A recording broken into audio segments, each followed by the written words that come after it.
Another one. Another one.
Oh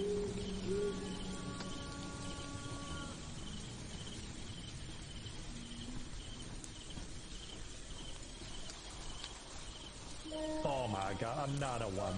Another one.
Hello guys, how's my sound? Sound check, sound check.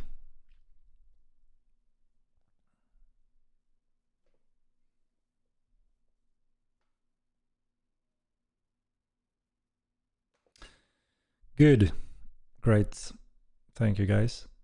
How are we doing today? Time is flying fast. I just thought it was Tuesday and we're already on Thursday, it's crazy. The sound is Swedish. I am Swedish. So, yeah.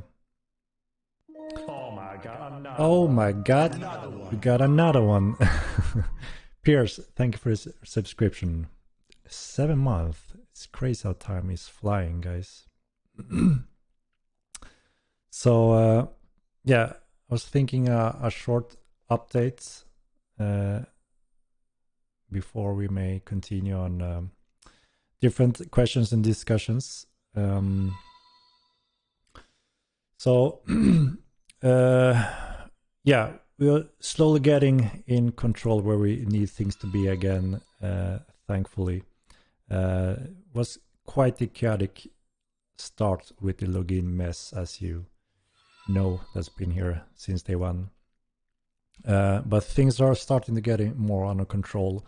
We have a few things we're still working on and have on a high prioritized order to make sure we solve as soon as possible before we will go deeper at the upcoming roadmap that we have in front of us.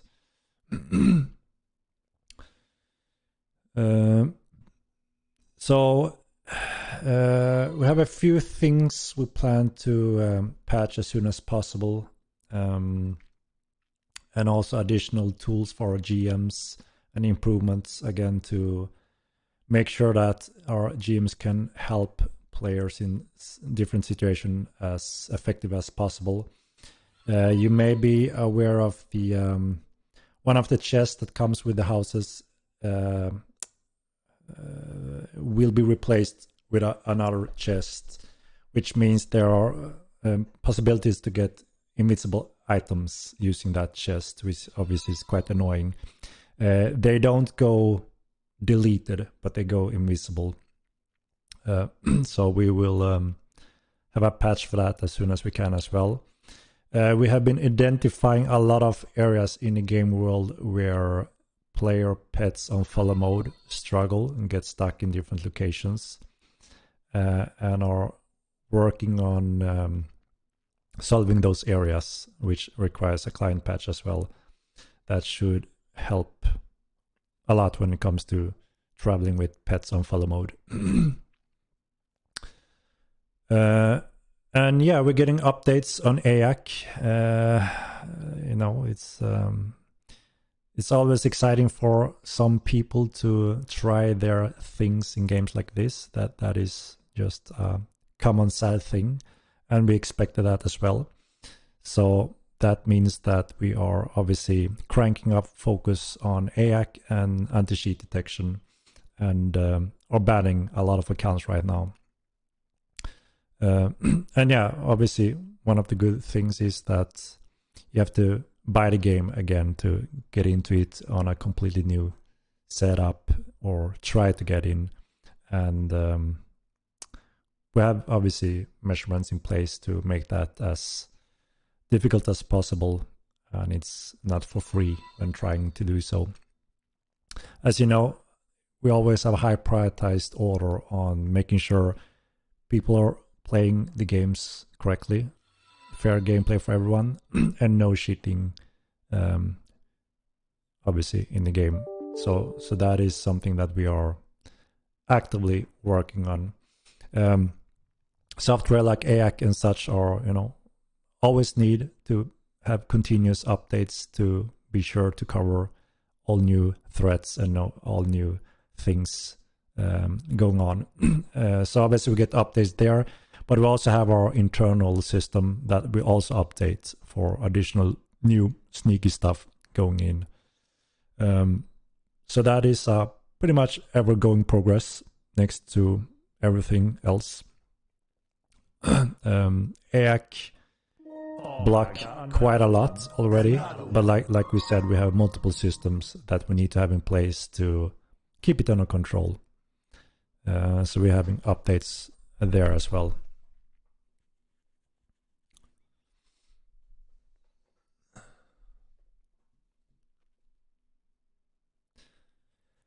Let's see, what was it more on our schedule currently? So yes, obviously we are continuing on the work when it comes to the capacity on Mainland, the main Mainland. And we have done quite some progression there. We are planning to do specific tests where we have made quite a lot of improvement on the capacity bottleneck. Depending on those tests, we need to see if we need to increase the testing capacity as well.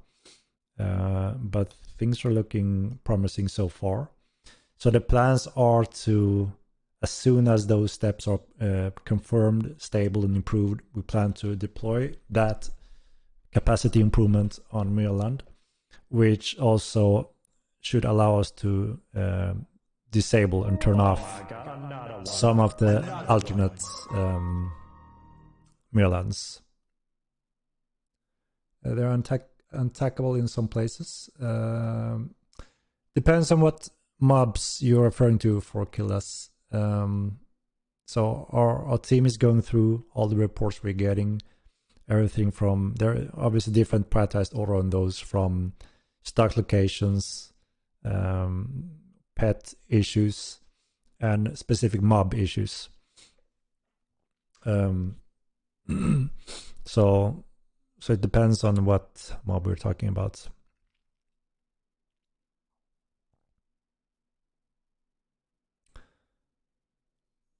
what is the capacity goal for Mainland main? So we don't know what would be the good number in terms of an average crowd on Mainland. We want to make sure that where you can go out in open and there should be plains feeling as a plain. The jungle, a very dense jungle, should obviously feel as a dense jungle that you can get lost in. And then we have our NPC cities, which quite quickly can feel crowded at times, especially depending on popularity of those cities as well. We see guilds are going out in the world, claiming keeps, building houses, which obviously helps to spread players. But I don't know exactly what the magical numbers would be. I would guess, similar as you, what would be feel enough of a, crowded continent like Mainland. I mean, it's a huge continent, but we want to find a good middle ground where it feels like I can still, go out in the wild and feel like it is the wild. At the same time, we need to make sure that running into popular areas, we need to make sure that performance on the clients as well is under control. So 5K seems right. That could be a decent number, for sure. So we will see. There's a few steps that we are working on, as I mentioned, on the bottleneck, that is very important for us in terms of populating Mainland with the intended number we're aiming for. So we will see when we deploy these patches. We have a few testing phases before we will be able to do that. But yeah, we are remaining hopeful that we will be able to do big increasement in the capacity. And along with that, we will shut down the alternate Mainlands. And as you know, we're also working on the real new continent that will replace the last alternate Mainland. 5K players is the goal. What about the overflow? We don't have the exact number yet. It's still too early to say. 5K could be a good number that makes Mainland feel well populated, worldwide. Obviously now people are, we get a mixed feedback from the alternate Mainlands. Some people obviously enjoy being able to spread out far away from others, and obviously those that want to find people obviously want to have them more crowded on a less space area, depending on play style and purpose, obviously, as well in the game.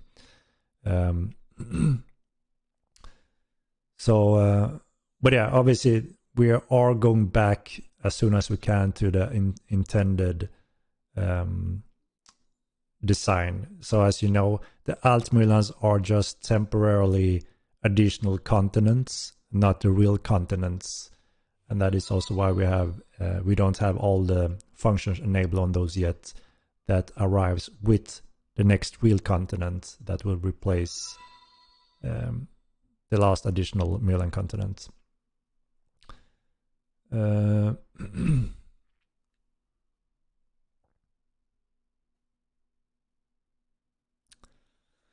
Ban stream snipers.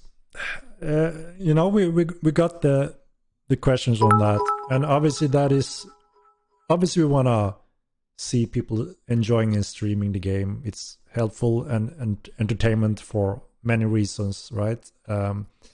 Obviously it's cheap and lame if people are stream sniping. The only main struggle for us is obviously to how do we spend the time and resources on monitoring stuff like that on other websites such as Twitch TV. That is the main challenge, right? I'm not even sure what the exact rules are on Twitch TV. If I'm not mistaken, I think they don't allow it, right? And I don't know what kind of action they take against it. but obviously it's I think it's positive that they are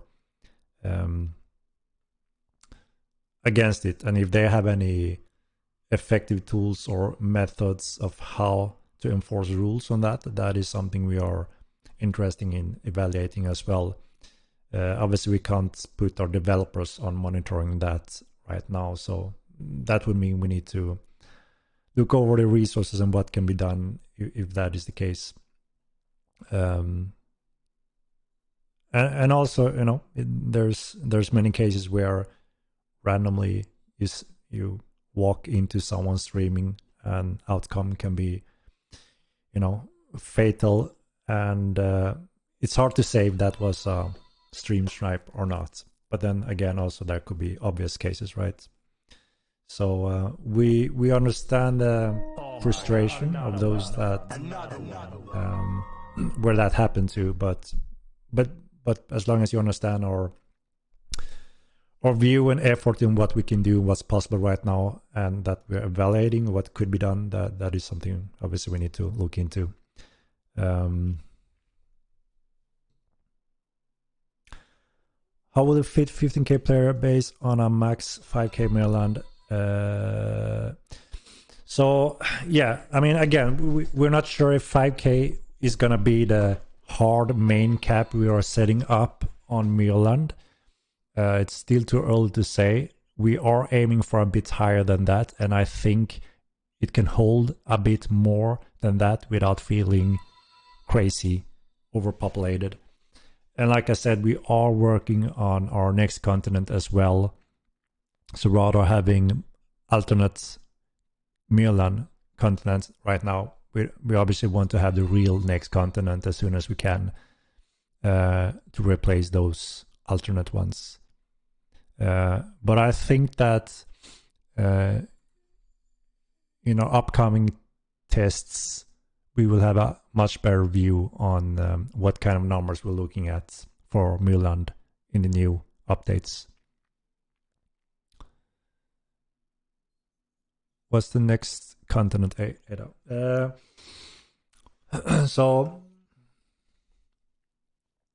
I don't think we have announced which continent it is, right? And we don't have an exact ADA for it yet. So right now we're also going through the Unreal 5 step. There's a few things that we are eager to get our hands on when it comes to Unreal 5 that will help us in a few development areas for Mortal Lion as well, that we obviously want to get our hands on as soon as possible. But it's also the big step over to Unreal 5. There's nothing in between or going back and forth after we're taking that step. So obviously we need to make sure that things are stable, and taking that step and commitment needs to be controlled. So obviously we need to do quite a lot more testing and go through different areas when we take the step over. And right now, as you know, since launch, we have been extremely busy with the first main issue that we have with the login servers, to quickly deploy the alternate servers that are the future continent servers, but in the Mainland state, which obviously is a temporary solution. So that have been obviously taking all our time and focus to get that under control so people can get into the game and start playing. The next step is that now we're following up on some of the new issues, some of the bugs that affect many players in a negative way. We need to get those under control as well. So a lot of focus on getting that sorted before we start looking into adding new content again. So obviously it's taken a little bit more time than we initially expected to reach to the next roadmap goal, but obviously we're forced to make sure that we get that under control before we go to the next the new content updates, which everyone I guess can understand why that needs to happen first. Will there be dragons? There will be dragons, yes. And I can tell you that there's already work being done in that category. It's moving towards the tier 3 AI. So yes, there are some really cool PvE content being worked on there for sure. But we're not there yet to deploy it. Like I said, we have a few follow-up patches now, just fixing some issues and bugs and getting the server where we need it to be as soon as we can. Triad Ninja. Triad Ninja. Thank you for the gifts. That is very generous of you. Yes, and we also have a patch after these high important fixes. We have some follow-up on some of the functions like whisper, friend list, and house options. So players get better control and can play around with those functions in a even better way.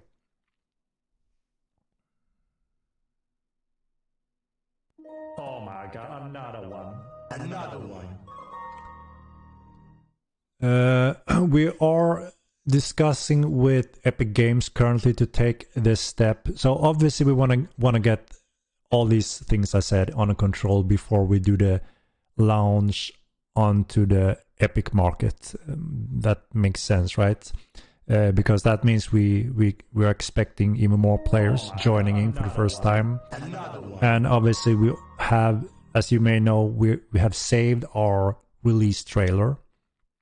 We haven't pushed those marketing steps yet because we want to feel that we have everything in a bit more controlled environment. And obviously we haven't started any free game time month with any purchases. So we every day that goes, we get closer to checking those boxes that we need to have in place before we start those next steps. So obviously it's gonna be more visibility for the game, stepping into Epic Games Market Store, the release trailer. That is awesome, I think. That will happen as soon as we can, but it depends on, as I mentioned, we need that full control with the server status and some of the bugs I mentioned.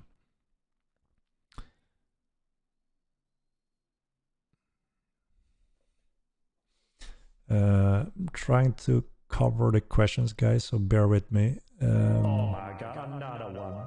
Another one.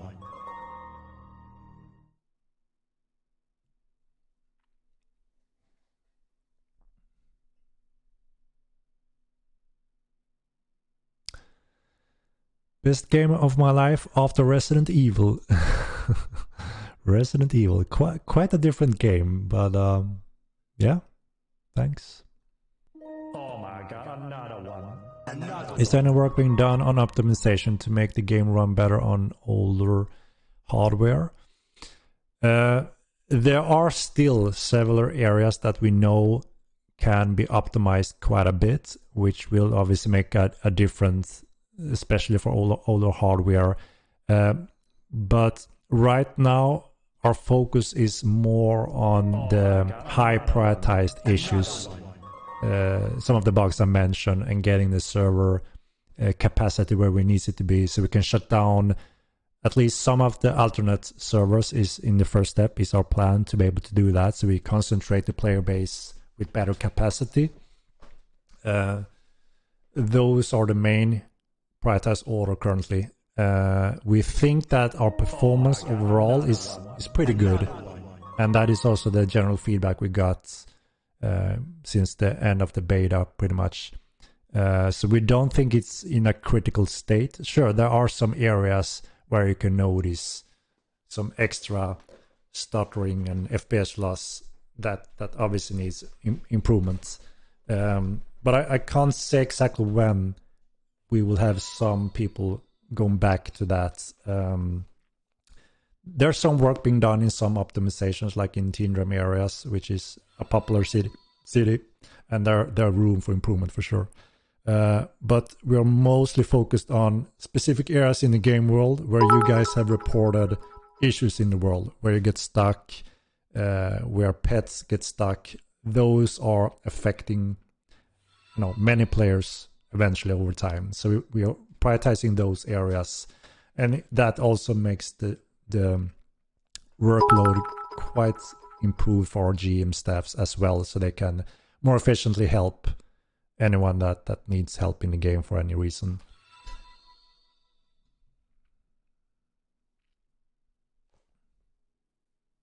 The brokers come to instances. So the thing is, we don't want to spend additional time on something that we are not planning to use in the future, right? So there, as you know, we are adding the next continent, and that will play in the same terms of rules as the Mainland continent. Placeable buildings, there are keep spots, brokers, local banks, everything just like on Mainland. And there's a few differences right now with the Mainland servers we are running. So we are building the right mechanics as it will support one world server solution. That is still what we're using, but the temporary solution is quite a clear copy of Mainland in four setups. And that's why we had to disable those functions, because the support is not the same as it will be for the next continent. So that is being worked on as well to get that in place along with the next continent. So my plans and hopes is that we are going to progress on a capacity quite much more and before the next continent is ready to be deployed, which means we should be able to remove some of the additional alts and get even more players on the main continent, which should reduce the waiting time to actually use a broker or such. When is the whisper function going to be fixed? Yeah, that is one of them that are secondary on the critical prioritized order, I would say. So it's one of those that we plan to fix quite soon after the high prioritized orders.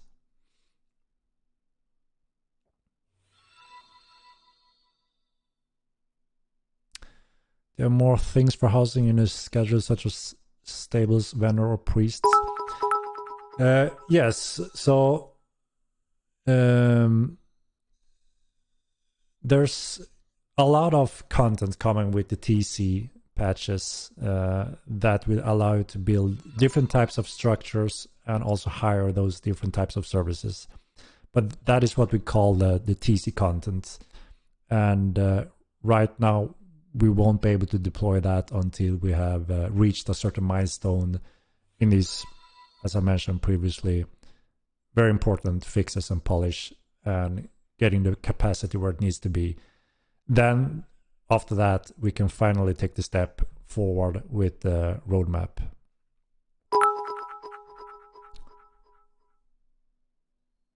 Currently, a tutor for this could a character name column be made to load? So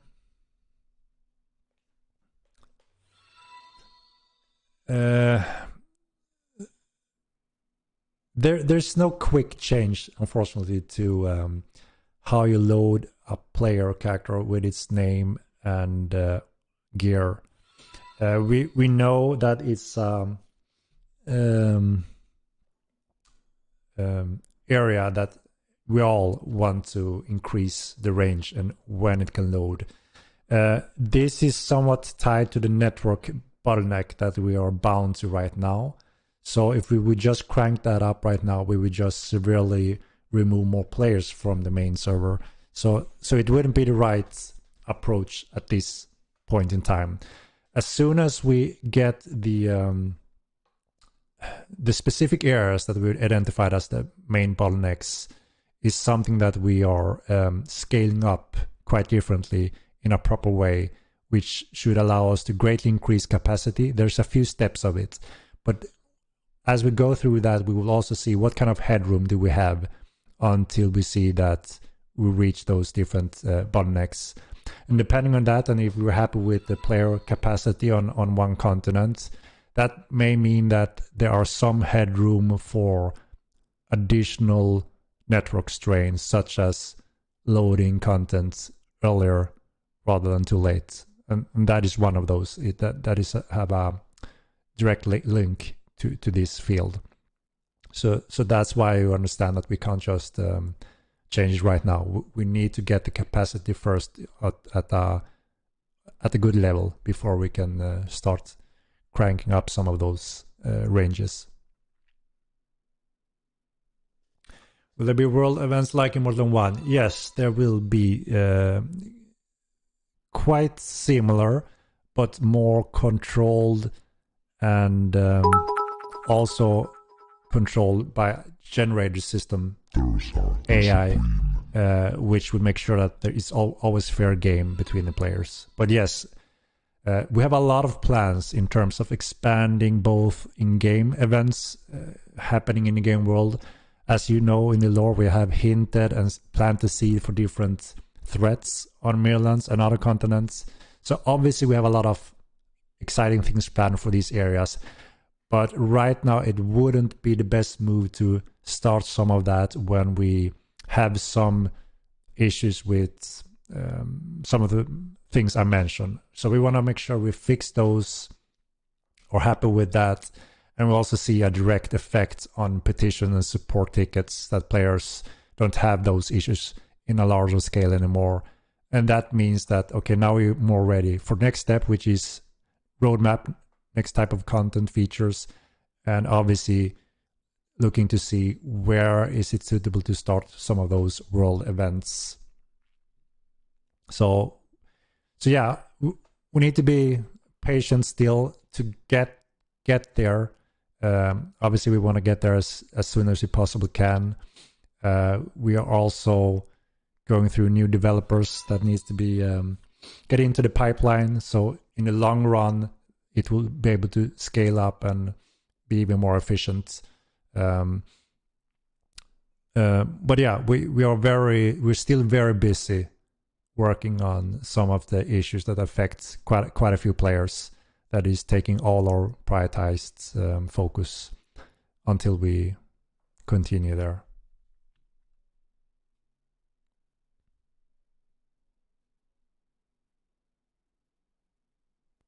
Oh my god.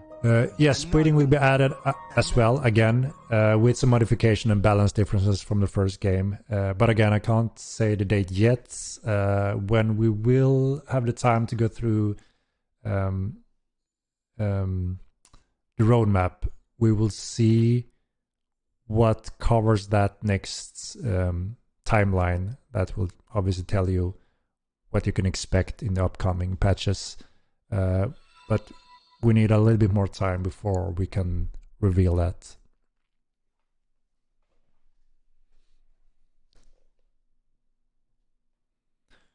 Are all magic schools in the game? So we only have 2 magic schools active in the game.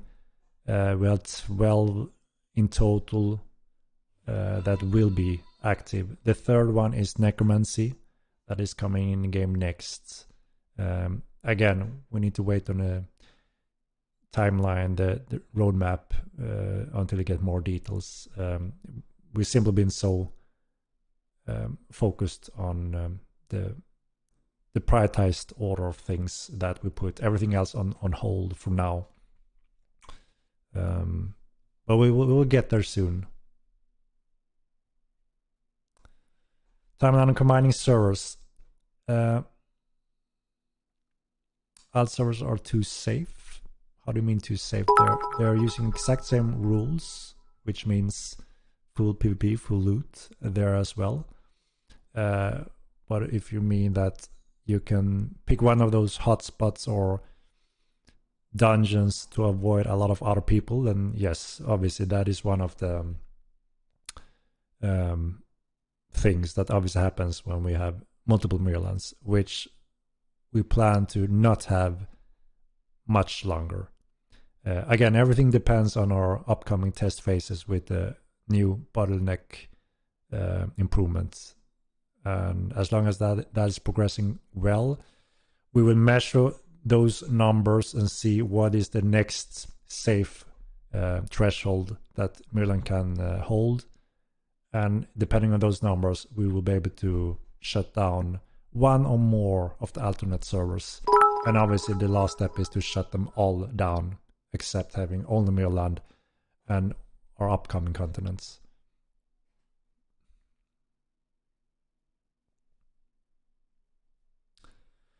What about continued localization?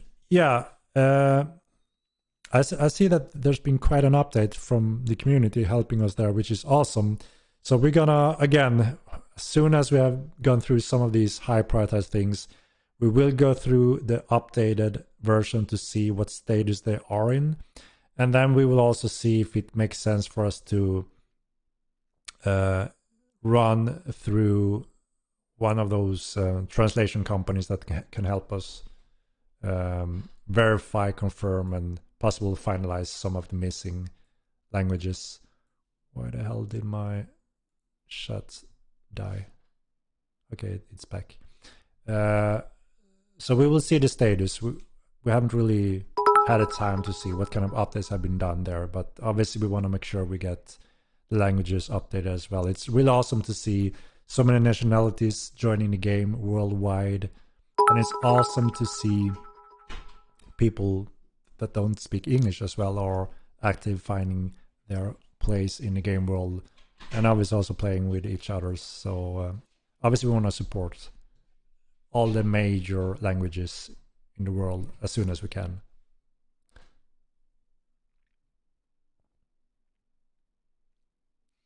What about bus spawn timers? They're extremely long.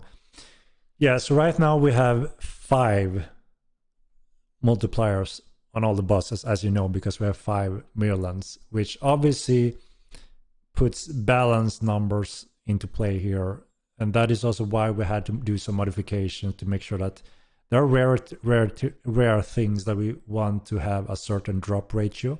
Obviously, if we add 4 more Mainlands with the same drop ratio, that breaks those numbers very quickly. So we have made some safe modification on those numbers to make sure that we don't get an explosion of some things. But like I said, we are actively working on minimizing those alternate Mainlands as soon as we possibly can. It's all about the numbers. When we get those numbers presented, we can do that, take that step. We are prepared. It's very efficient for us to just scale up or down alternate servers.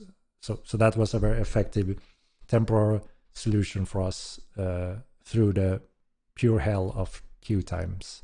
So it was necessary step to get people to play the game again. And I also think it's awesome to see that understandable, our rates were going straight down along with the crazy queue time, waiting time, and us not being fast enough solving it as fast as we would like to. So obvious negative ratings from Stu were expected and also happened. But what I think is really awesome to see now is that people are happy to be able to finally get into the game, play the game, and our game is actually one of the few games on Steam that goes down in negative reviews, which is just awesome to see, because obviously that means players that were upset initially got to play the game, enjoy the game, and actually change their review to a positive. And that is extremely appreciated, obviously, from me and the team, because it was heartbreaking to see, obviously, the struggle we had with login issues, and that we couldn't solve it as fast as we could have. So really awesome to see that you guys actually got the energy to revisit the review and actually change it based on your experience and what you think about the game. So that is awesome to see that the ratings are going moving back to where it was in the beta, which is just awesome. It shows that we have an exciting game that a lot of people are enjoying and think is unique and different compared to most other MMOs, and they show that by obviously give us feedback, give the reviews, etc. And that is just awesome to see. So we appreciate that you actually had a energy to revisit the review and make a change if you like the game, that is. So, and that also obviously helps, right? Having a positive review on the game obviously help those that are unsure about something. If they see that seems like quite a lot of people are enjoying this game, it's worth looking into, and that is all we are hoping for, at least. So thank you guys for helping us pushing that as well forward. Oh, it's not a cash grab and people are starting to get it. Yeah, for sure. I mean, again, we fully understand all the criticism and feedback, especially since the launch with the horrendous login queues and issues. And people that haven't been part of this journey or seen what we'll be doing and what we're doing and how and such, it's understandable, right, to be critical to what's going on here. Is the cash grab? And obviously it's not. This is our long-term baby we've been working on for 16 years, and there's no doubt in our mind that we will continue this journey moving forward, and your support is, again, the backbone of making this game a reality. Without you guys supporting it or having the interest in it, obviously we wouldn't be able to make this game, because if there's no interest or no market in it, then obviously that's the end of it, right? So yeah, we are very grateful for having the opportunity to be an independent company and building the dream game we would like to build, and being able to play that with you guys and that you can enjoy it. Have you guys started to expand staff for support development? Yes. It's it's just getting more resources fundings wise is obviously a key component, right? The first step. But then obviously the next step is we can't just throw in people left and right and think that now everything is 5 times improved. We can't forget that what we're building is far from a traditional game, or even far from a traditional MMORPG. It requires a very certain type of pipeline work and design and thought. And we got used to the core team, how we do things in a certain way, and learn the pipeline and learned where it's sensitive and so forth. And obviously adding a new developer into this pipeline, we need to be very careful about how that is being done, and so it over time become a huge improvement for the development, because there's no doubt that we need to offload some of our developers, and we need to expand to make sure that we have a sustainable long future and development in a safe way. And it takes some time to get that in place as well, working on that pipeline, getting the right people and right mindset in place. It's a process as well, and it has started, and we are working on that as well simultaneously as we are working on our main developments. So yeah, for sure, in multiple areas.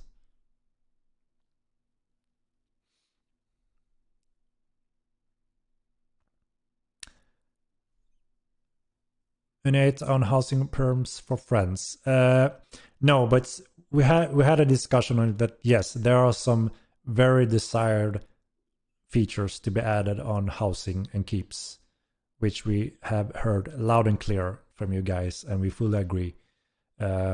We simply need to get past these initial high prioritized fixes, and after that we will go through and finish the roadmaps, and we will be able to share them with you as well.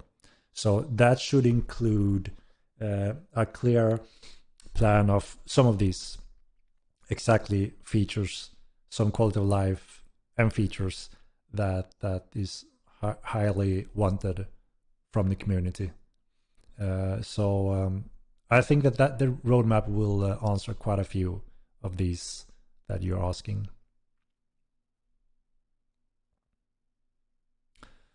There'll be an option to subscribe directly to the Unreal Market instead of going through stalls.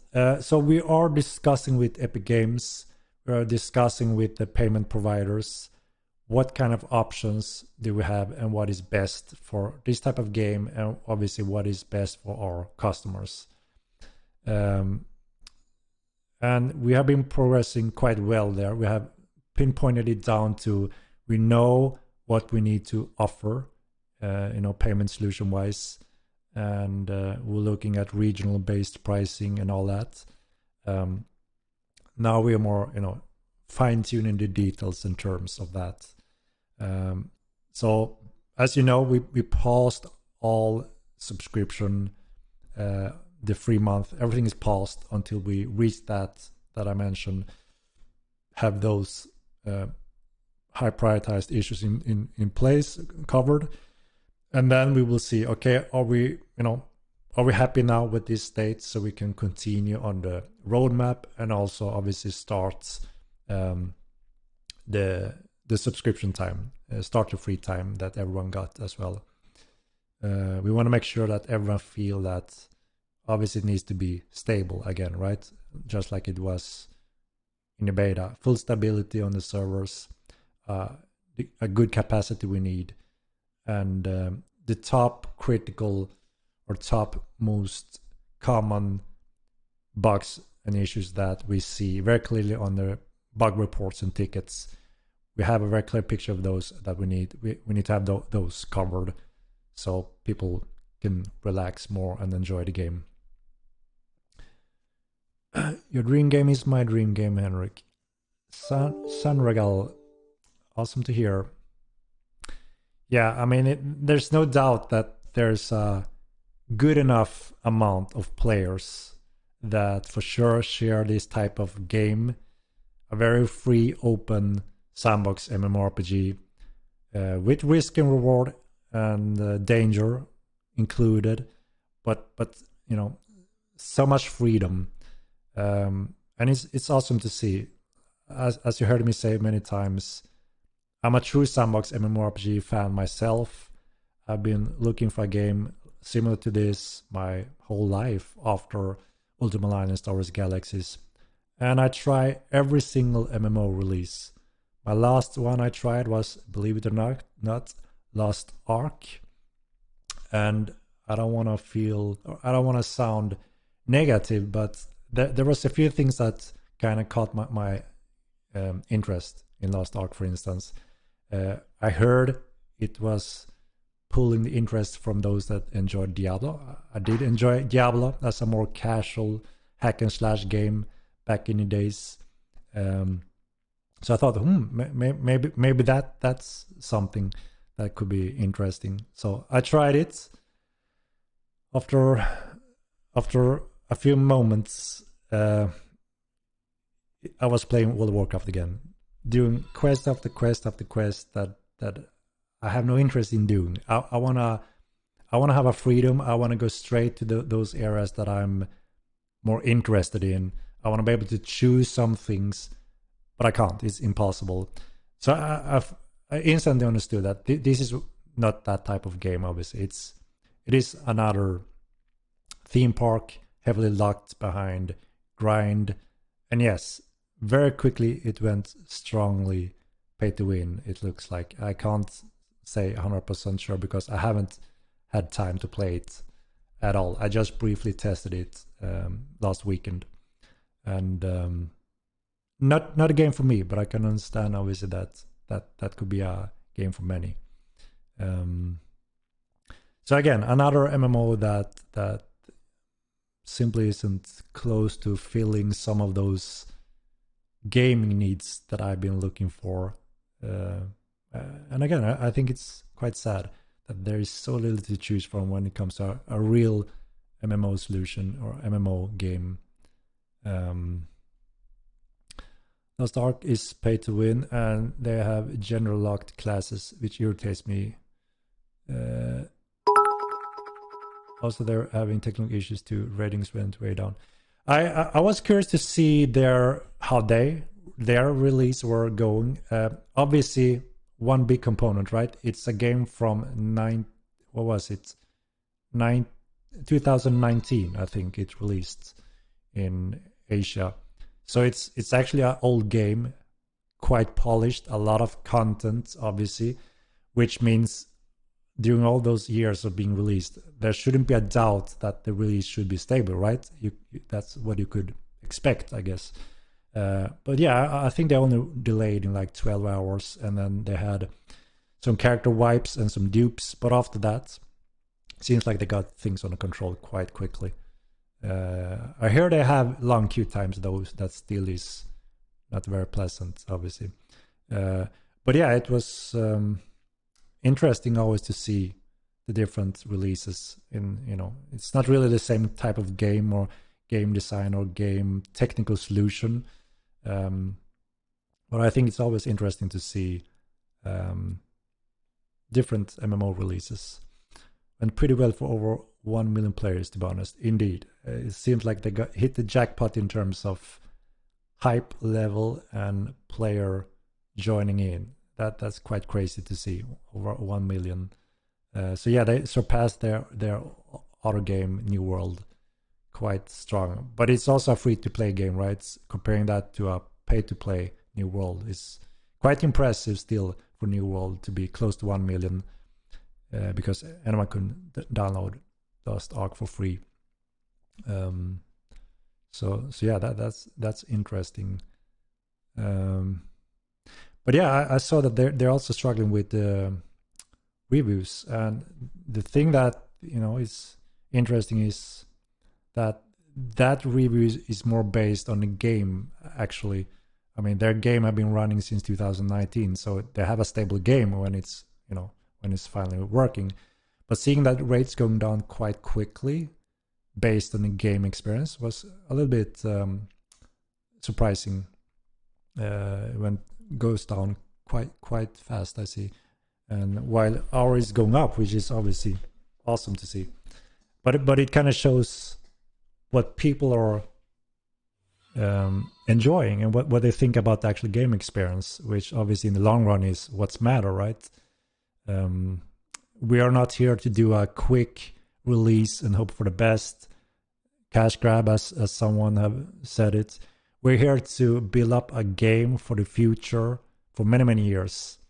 And we're just taking the first step of, starting Monetization 2.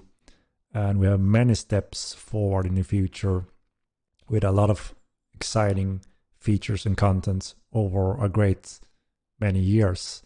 So that is why we are here. We are here to build something epic, huge over time. And I will bet everything on that. There will be something for everyone. Even those that hate PvP MMOs, there will be something for everyone over time when we have more and more features.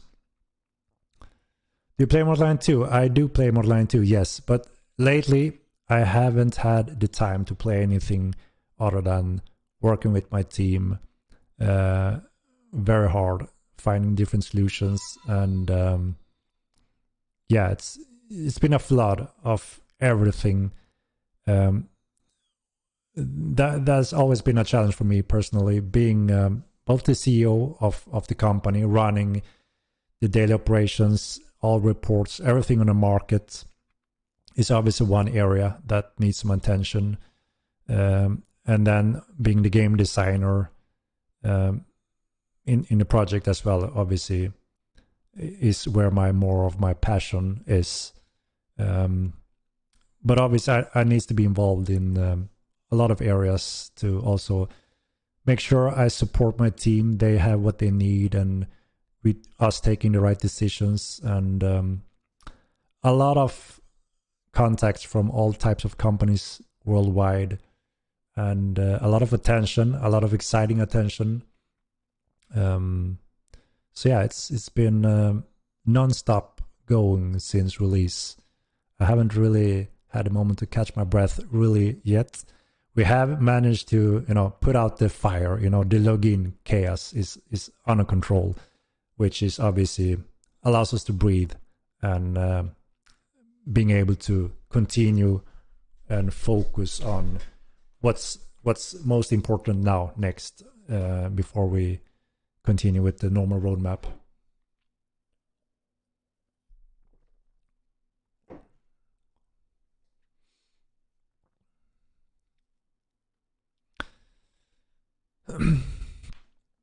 First time chat. Chameleon Games, amazing job, thank you, and your team's loving game. I'm really happy to hear that, and thank you.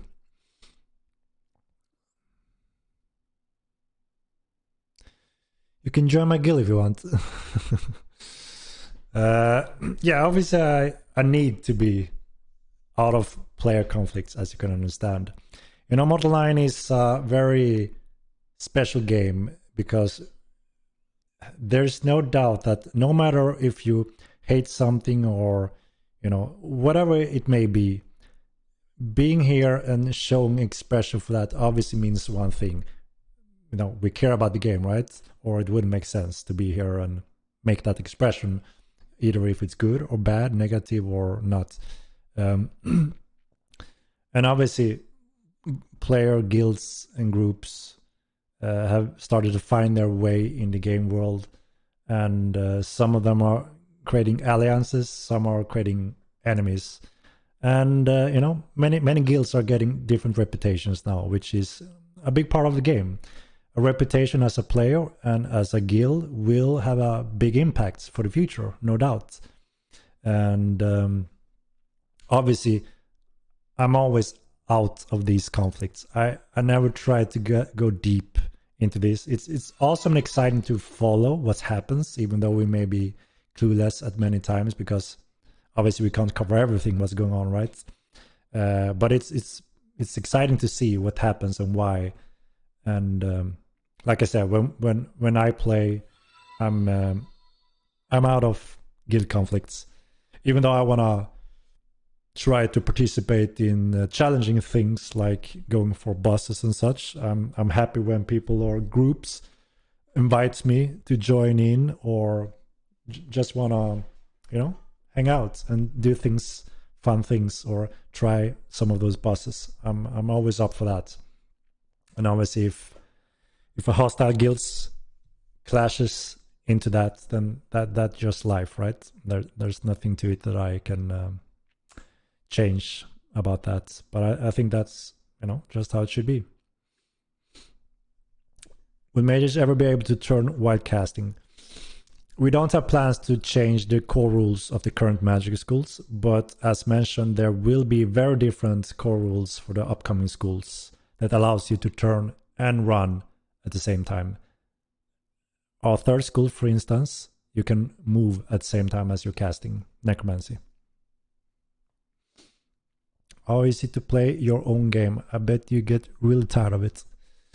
So it's quite special, right? So the thing is, people think that because I'm the main designer of the game, I should know everything, right? And be best at everything, know the optimal builds at everything, and obviously find my way around in the world with blindfolded on, right?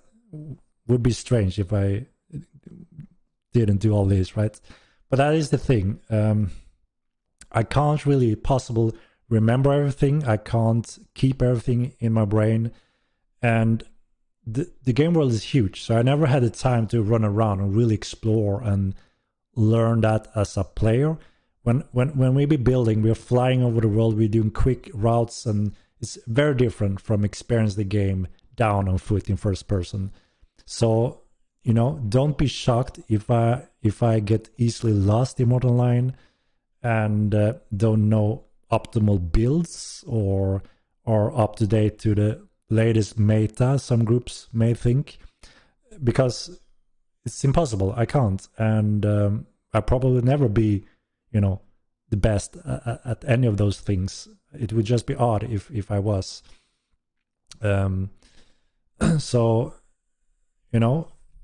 But the thing is, I do enjoy exploring the game world. I've done it quite a bit, but again, I always have limited game time on my hands due to a lot of work, which obviously makes it more difficult for me to really go deep and run around and enjoy it more as a player, which I really want to, but I can't find that justified until I can relax more due to some of the issues that I know we need to improve right now, if that makes any sense. So that is actually one of the things. For me to be able to relax and enjoy my time in Online, I can't sit on the edge and know that until we have done this or that, I can't really relax. So I want to reach that point before I will be able to spend a bit more in game time. I have a lot of real life friends. Some of them already started playing, and they're having a blast in the game, and that's awesome to see. And as soon as I say that now, I can relax a bit more, let's start play together. I'm gonna play with some of my friends, and you're free to find me in the game. Any plans for Modline 2 convention or gathering in real life? That is something that the future will have to tell, right? If as long as we're moving forward in the right direction and the interest is growing for it, and there's a demand for something like that, then I don't see that is a impossibility. Just look at Online, Blizzard. Some of those have regularly stuff like that, which is awesome to see. So we will see, right? When I would assume we need a little bit more time before that could be a thing. So let's see.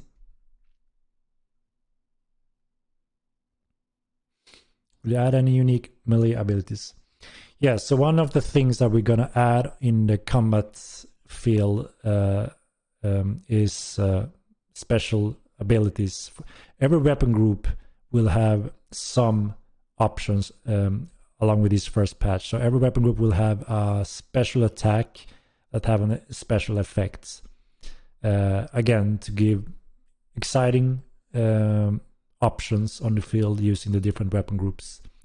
We see a very good spread of variation on the field now, which is awesome. Everything from daggers, swords, two-handed, spears, hammers, axes, and that's awesome. That was the main intention, to make sure that there's some pros and cons and some interesting use of all of them, and some may be more difficult to be optimal with, while some may be more forgiving. And that is working very well, I think. We have a pretty good balance in terms of use in game, which is awesome to see.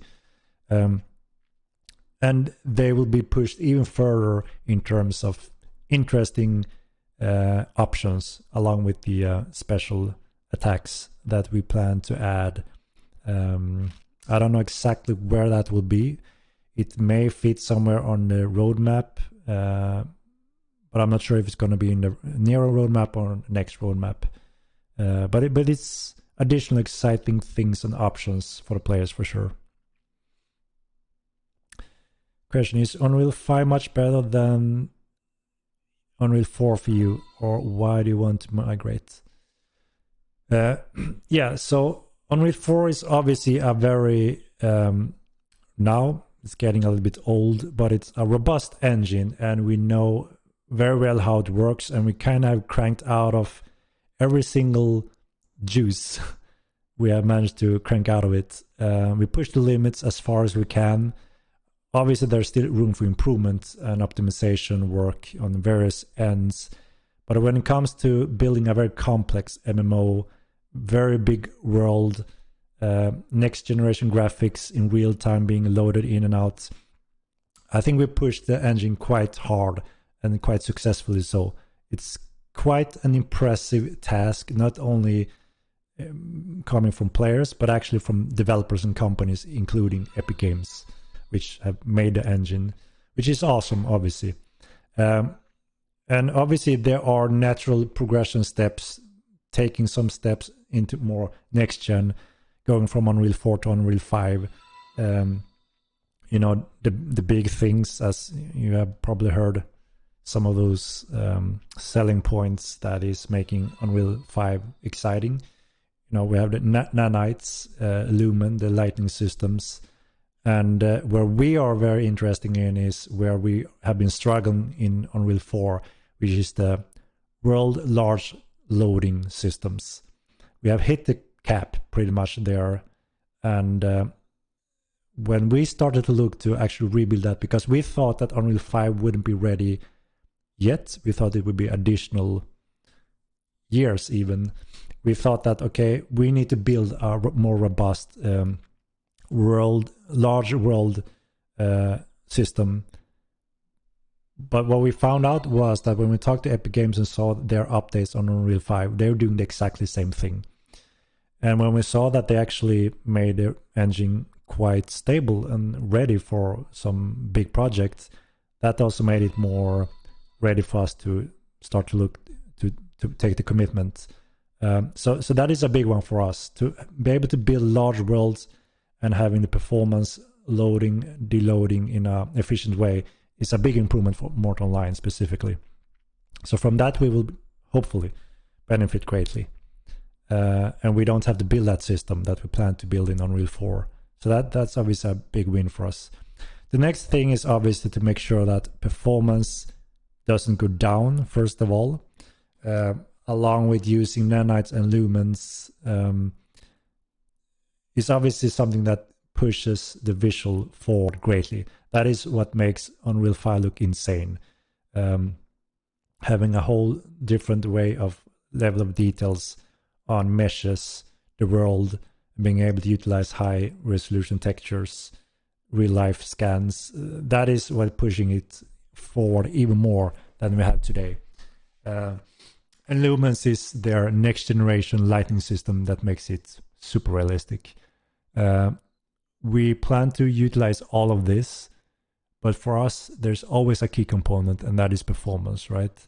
So, you know, it wouldn't make sense if we push all this. It looks insane, but, you know, player performance is going down greatly, or we can't have big battles anymore and being able to enjoy them. That wouldn't be a right move forward for us. So that is important for us to make sure that we try to utilize those, but still remaining on a similar, at least similar performance level that we have today.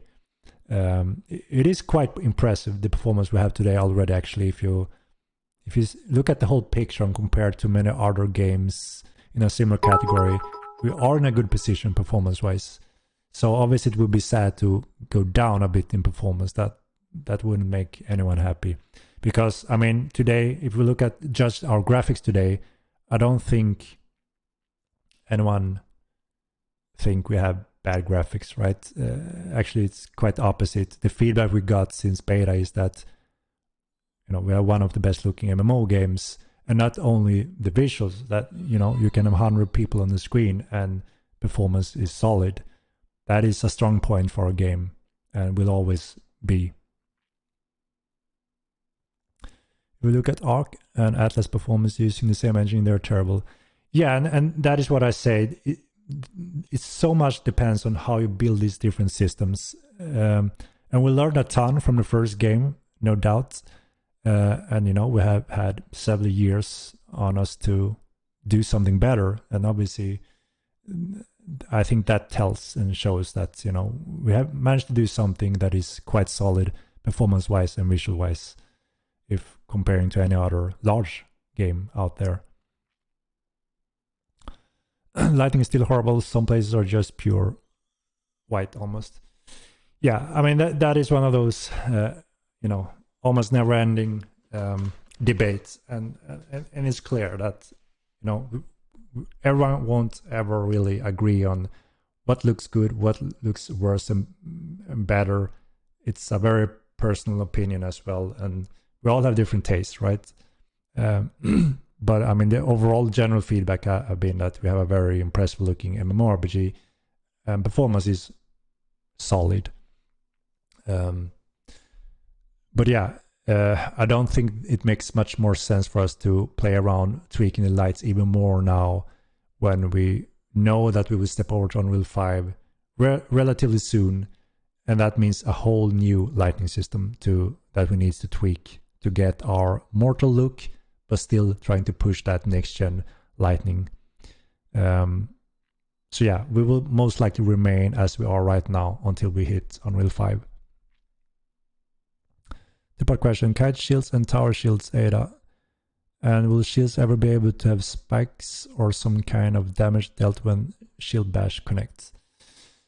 We are working on tower shields, if I'm not mistaken. The biggest bottleneck for us to add those shields is actually pure animation work. The combination of animations we need to do when holding a shield in a new way has a lot of animation work. And that is the only reason. We haven't really had the time to expand with our animation work, which we plan and hope to do now as soon as we can. So hopefully we will have them quite soon on the upcoming roadmap. And it's an important, cool thing, because just imagine the tower shields. You're gonna become a real tank, and all of a sudden arrows gonna be quite more tricky to get past that huge shield. So it's an important option for players to use. So we want to add it, as soon as we can.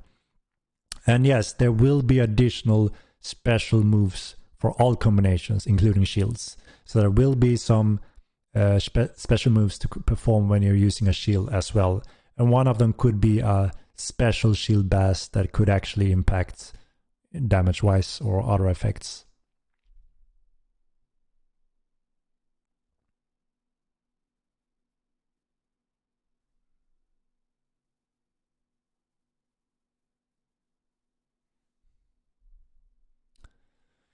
What causes the game to be so CPU intensive versus GPU?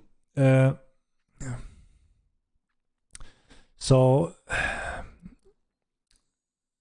that is true. So our main bottleneck it's CPU bound today, and that is the more common situation when it comes to using Unreal 4 and building a game world that Mortal Online 2 is.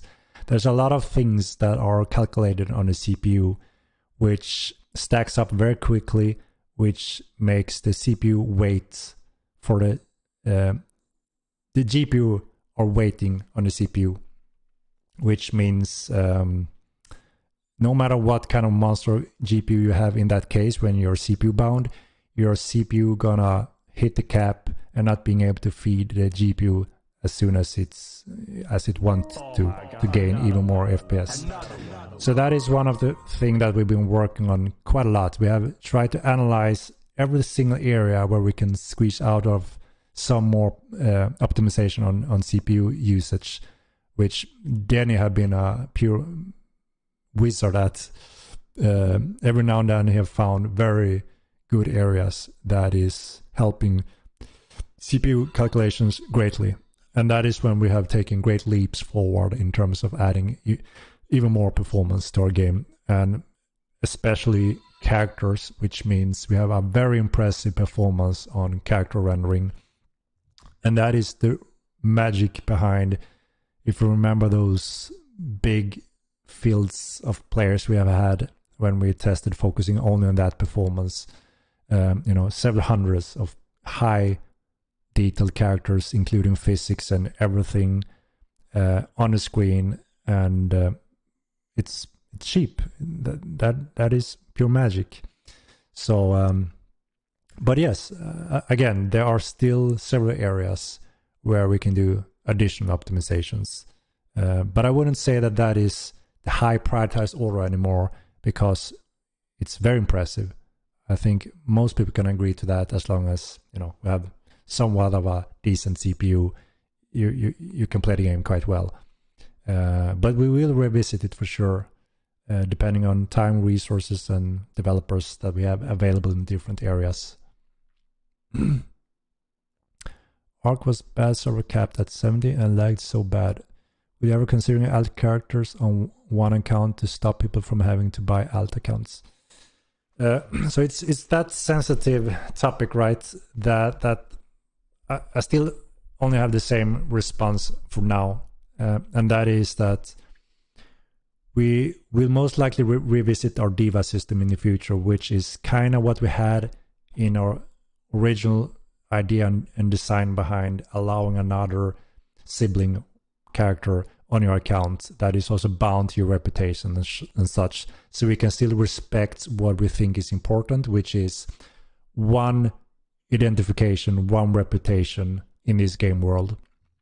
We want to try to push that as far as we possibly can, because it adds a lot of gaming experience and value to the game that we highly value. So again, when we have reached a certain milestone in terms of content-wise where we want to be, we may revisit and see, is the diva system still something we want to really go through in depth and see if it fits. There's pros and cons with additional characters, and depending on who you ask, they're all for it or against it for valid good reasons. But yes, we also understand that obviously if the majority see more, wow, there's so much to explore and I want to play as, and I feel greatly hindered by just having one character, and it's quite time consuming to change the skills and all that, and feeling forced to buy another account, that is not what we design the game for. We're not designing the game to be microtransaction, pay to win, or forcing everyone to decide I need to buy another account. That have never been the pure design behind our game. It's always been the gaming experience and quality firsthand, and that led us to all of these different decisions, believe it or not. And but again, we do understand that strong point. That is a good argument for many players. I want to try something very different, and I want to be able to go back and forth between them.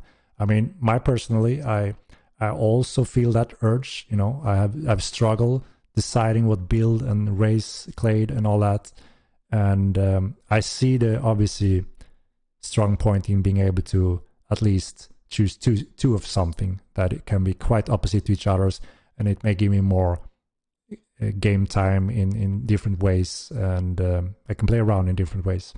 So we fully see and understand that those arguments and views on it.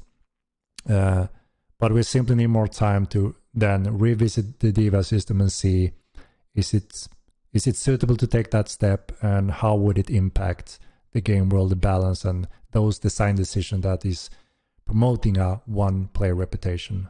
So I hope that makes sense, and why we're not just jumping into that without a very deep evaluation.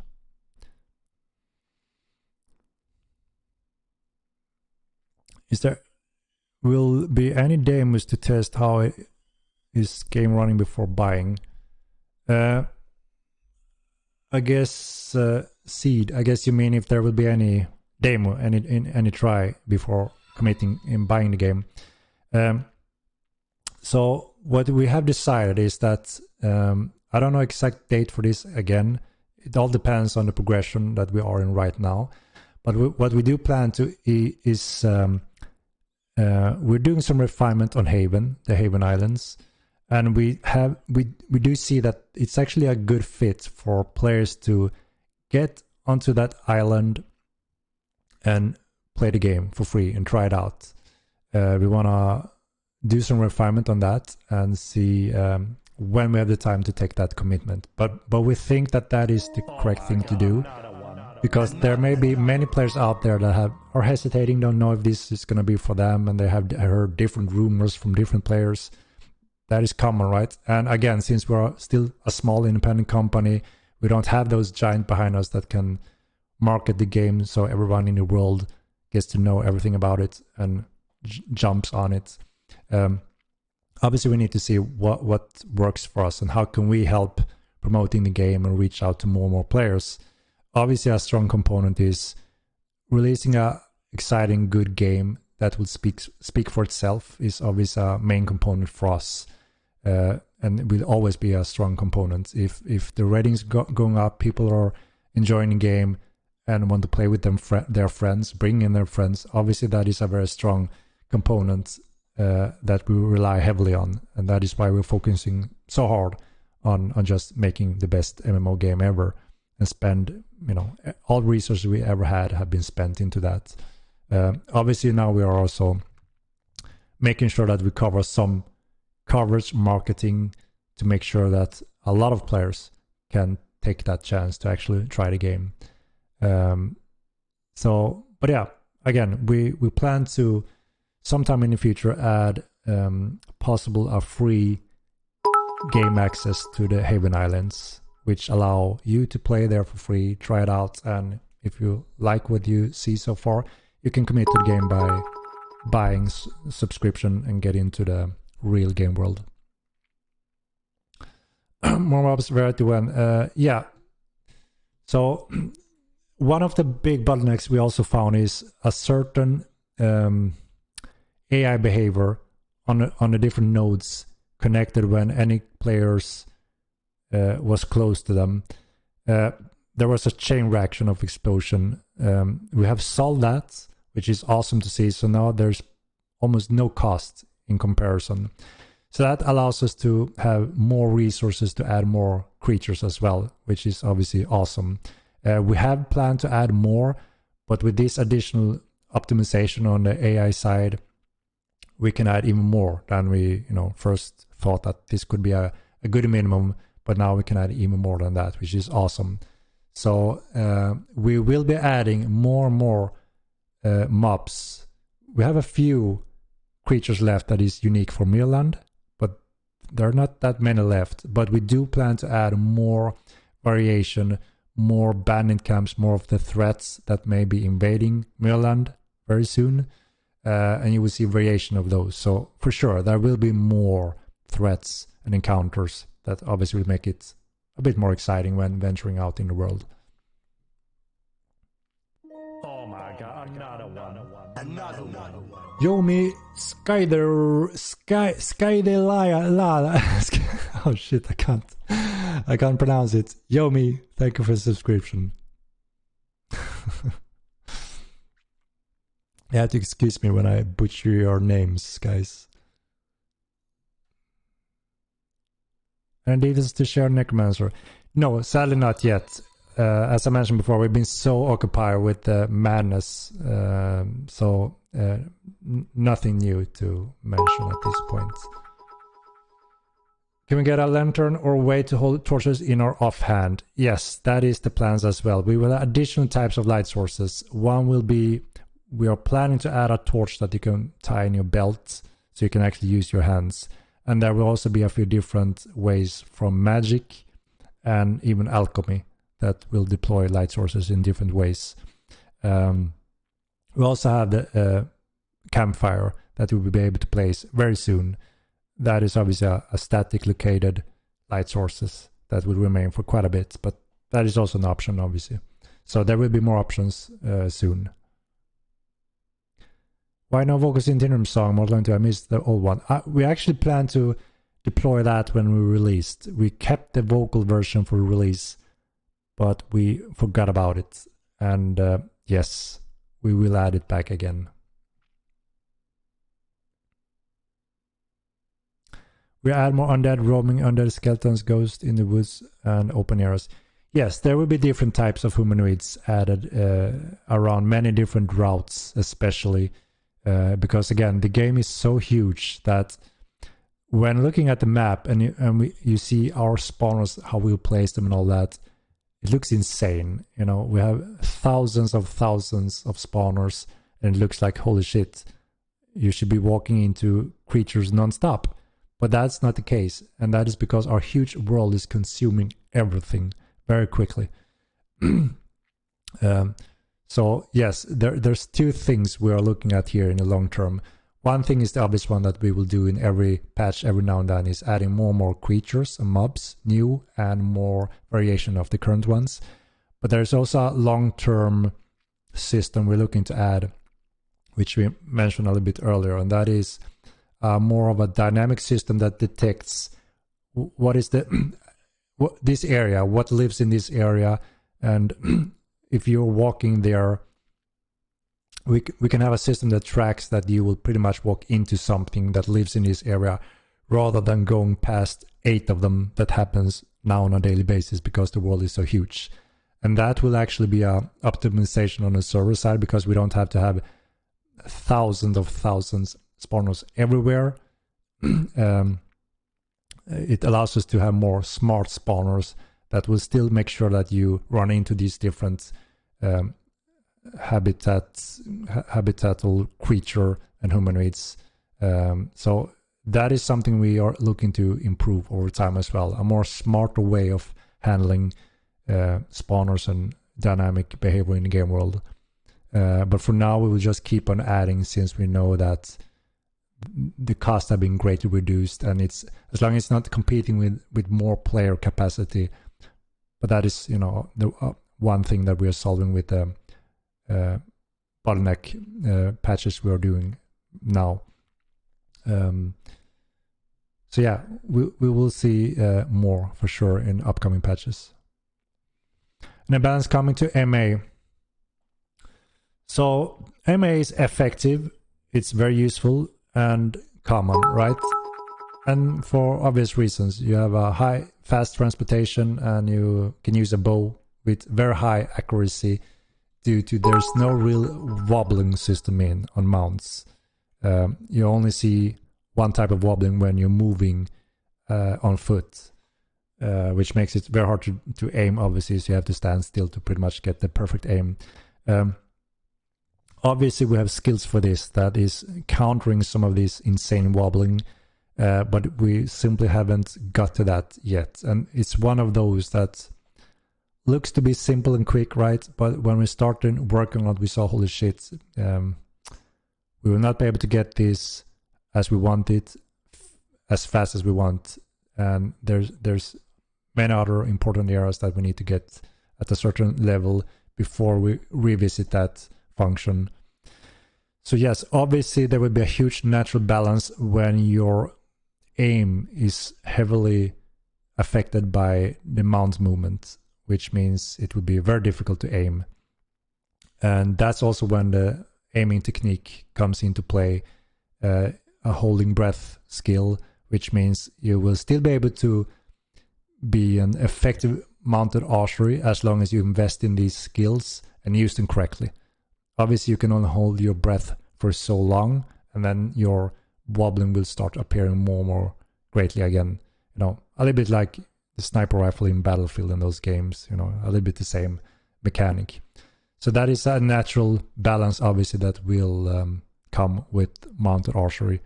For now, it means that yes, many of our players can have those skills quite cheap due to no real requirements on those additional skills, and quite easy to aim. But it will change for sure when we get these 2 steps into the game, which we plan to do also as soon as we can after the high prioritized issues first.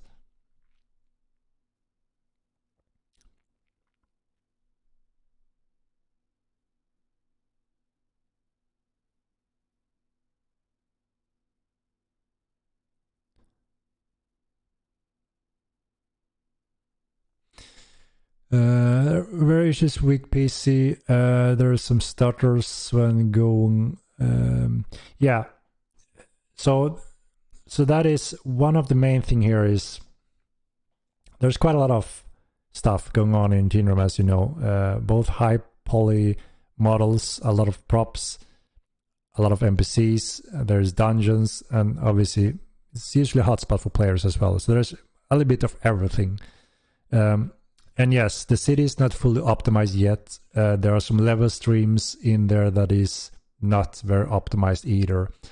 And that is what you're experiencing there. When you go to a certain range or line where you get a little freeze on your PC, everything stutters and then go back to more normal movement. That is most likely one of those level streamings. And there's still room for us to improve those level streams. But in a large scale of level streaming, that is also where one of the bottlenecks is on Unreal 4, which will be greatly improved in Unreal 5. There's just short briefly, is that there's no way to really multi-threading load and offload of data currently, which means you're heavily bound on your CPU to load that data. And that is when your CPU thread goes to the roof and it freezes your GPU to render something. And that is when you get the frame freeze. And that is obviously a quite severe bottleneck and tricky for us to improve, because there's no real improvement other than, you know, lowering that amount of data, splitting them up more and more. But you never really, that is not the long-term solution to that.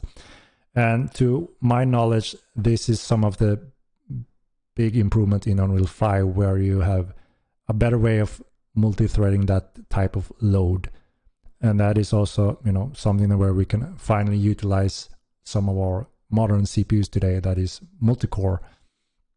So that is something that we are looking forward to getting more improved in the new engine.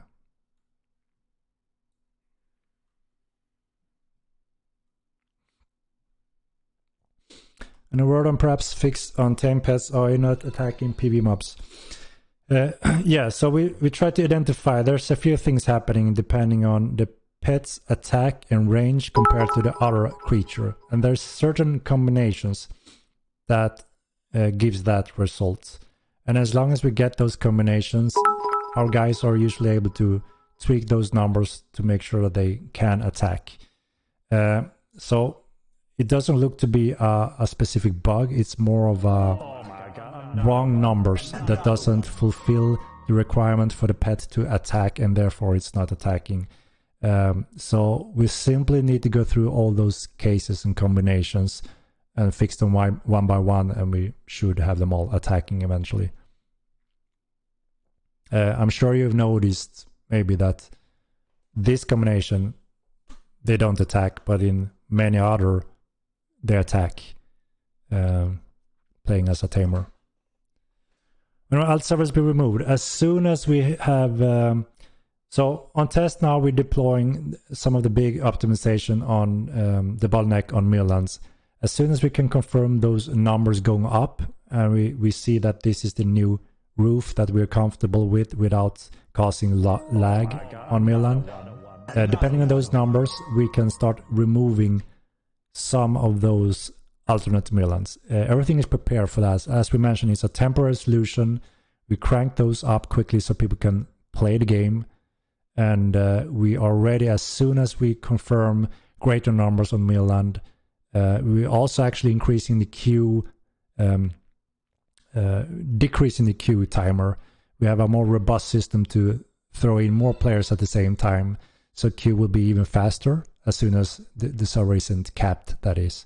There's always this natural cap. When the cap is hit, we know that if we allow more players, we may be experiencing lag. That's when players need to log out to let in new players.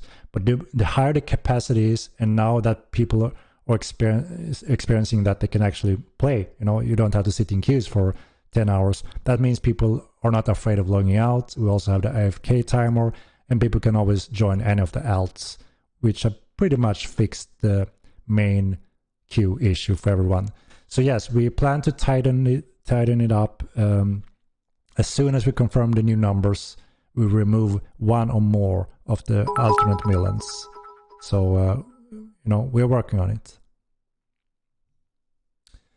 Olok with the bit. A1 Steel with the subscription. Thank you. I missed that one.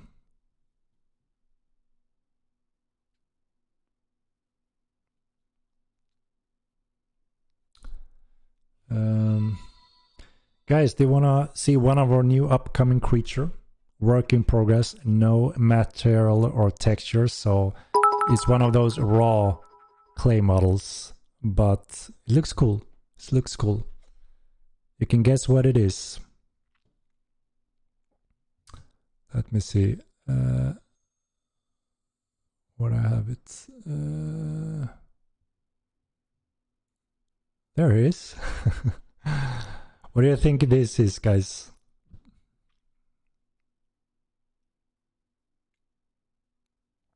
Energy Vortex Llama. Ultima Lion, eh? Steintroll. Exactly. Our good old Steintroll.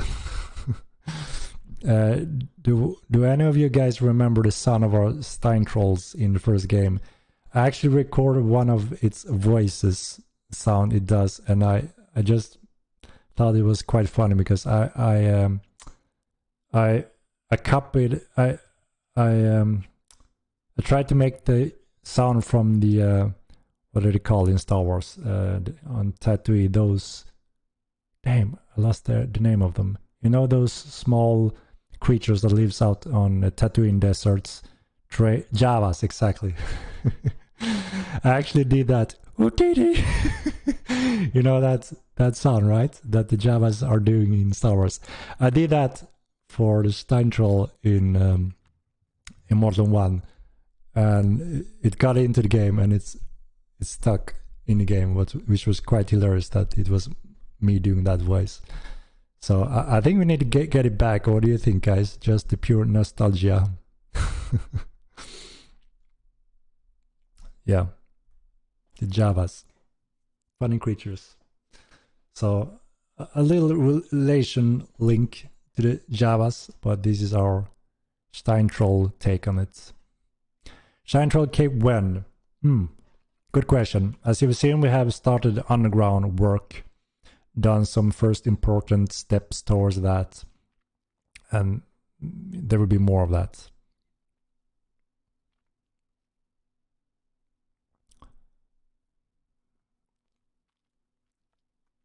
These are tamer titles. Yes, we have quite a long list of titles that we simply hadn't had the time to add yet because they are tied to different actions and stats. It's quite straightforward, but some of the stats and action and functions require some code, and yeah, it's just a matter of time and prioritized order. But there's a lot. We have a lot of titles already written out in documents. It just we need some coder time to implement them. But you can expect a lot of titles in upcoming patches as well. It's a gym rat. He's indeed quite ripped. But the thing is, now this is the clay, pretty much the clay raw model, which means doing the details stands out quite hard. When it gets its natural material and shading, textures, things blends together quite well. So it will look quite different, obviously, when it's fully finished.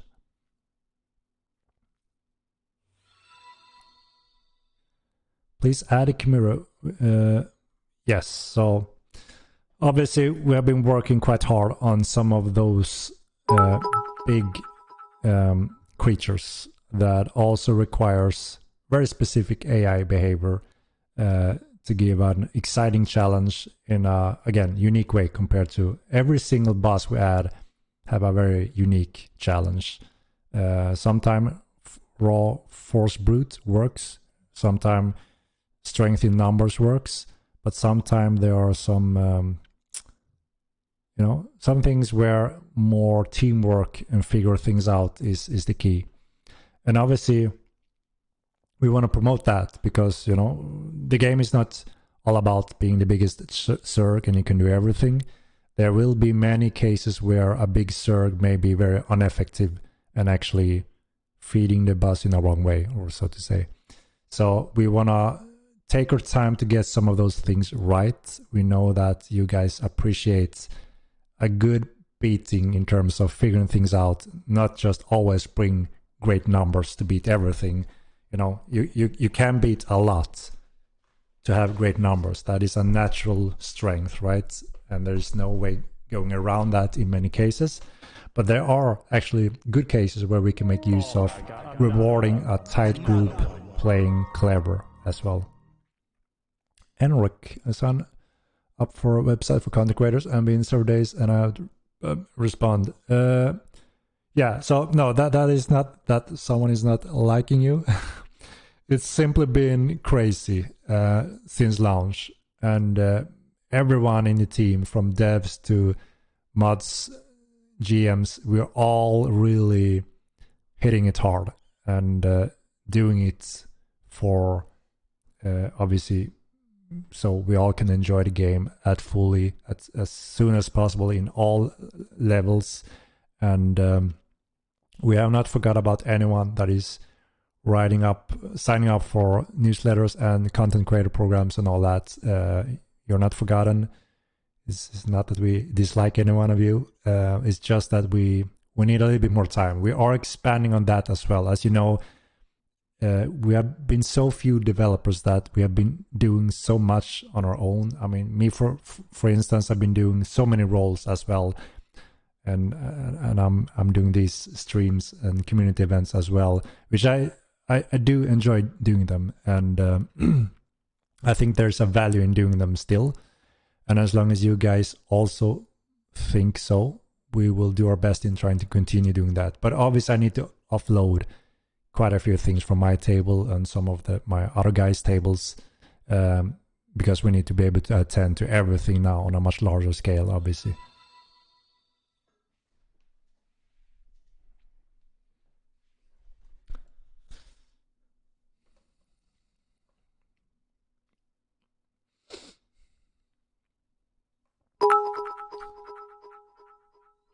And plans to fix Alvin Night Vision Clade. Yes.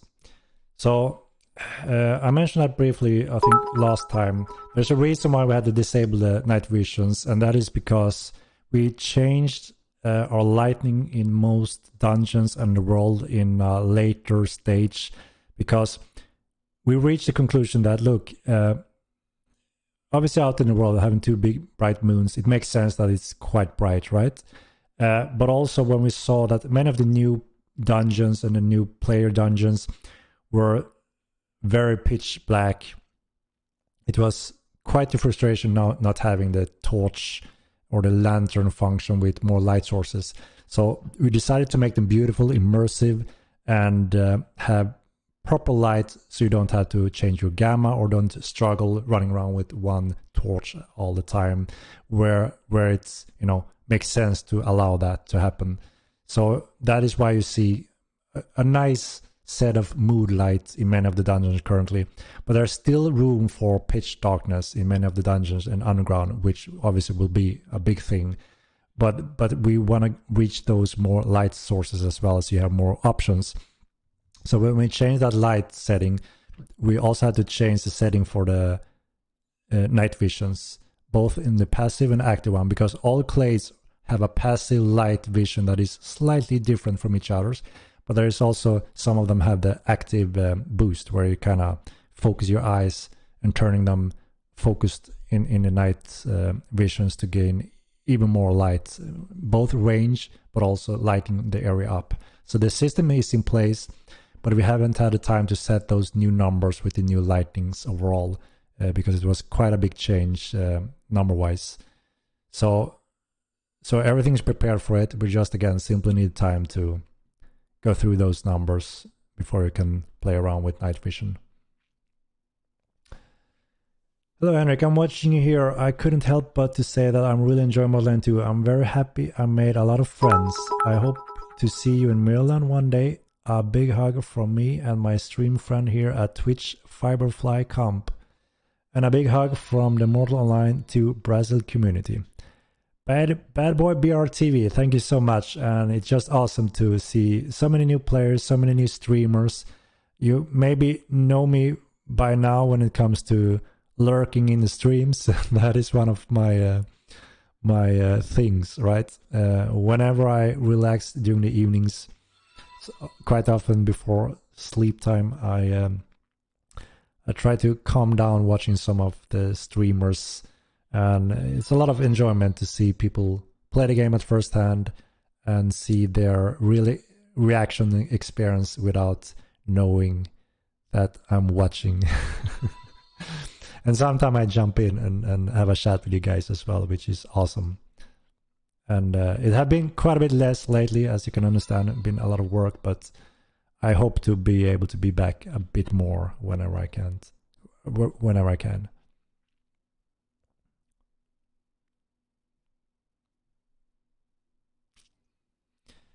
Cobra Game, keep up the awesome work. Thank you. Thank you. Looking forward to see ships and estimate on when. Oh my god, another one. Yeah, ships have been one of those features that have been growing quite a lot as of late. And I'm also very personally excited for ships. We know exactly what we are setting up for when it comes to our construction of ships. Going to be awesome and very exciting. If you imagine how you craft weapons and houses and decorate them with furniture and such, you can expect something as deep and meaningful and exciting for ships. And obviously, many different sizes. So it's kind of like a portable house or portable guild house, but on a ship, obviously. There will also be a few weapons that you can deploy on your ships. There will be secret mechanics that you can deploy as alternate secret weapons, deploy as an extra sail or something in when you really need to pull away or hunt something down. So there will be some cool features for sure when it comes to just building and using the sail mechanics. And it's also going to be based again on logic and real life behaviors in terms of wind and all that. So that will have an effect as well. If you know how to sail well in real life, you will be able to benefit from some of that knowledge to be a little bit more effective on the sea. And you know, we've been looking at some cool inspired games that have cool sea systems and boats and ships. One game that I've tried a little bit, which is quite cool game, is Sea of Thieves. I mean, there haven't been too many games that I think have done some really cool system on the sea using boats, but that is quite a cool game. I love how the visual look on the sea and the waves and all that. That is really awesome, I think. But I think we can do obviously having our style and graphics would push it again towards a very realistic, gritty look. And again, make something very exciting when it comes to how you construct and upgrade your ships and decorate them how you see fit. And yeah, a ship will be destructible just as a house. They will be quite robust. You can't just shoot some arrows and it sink.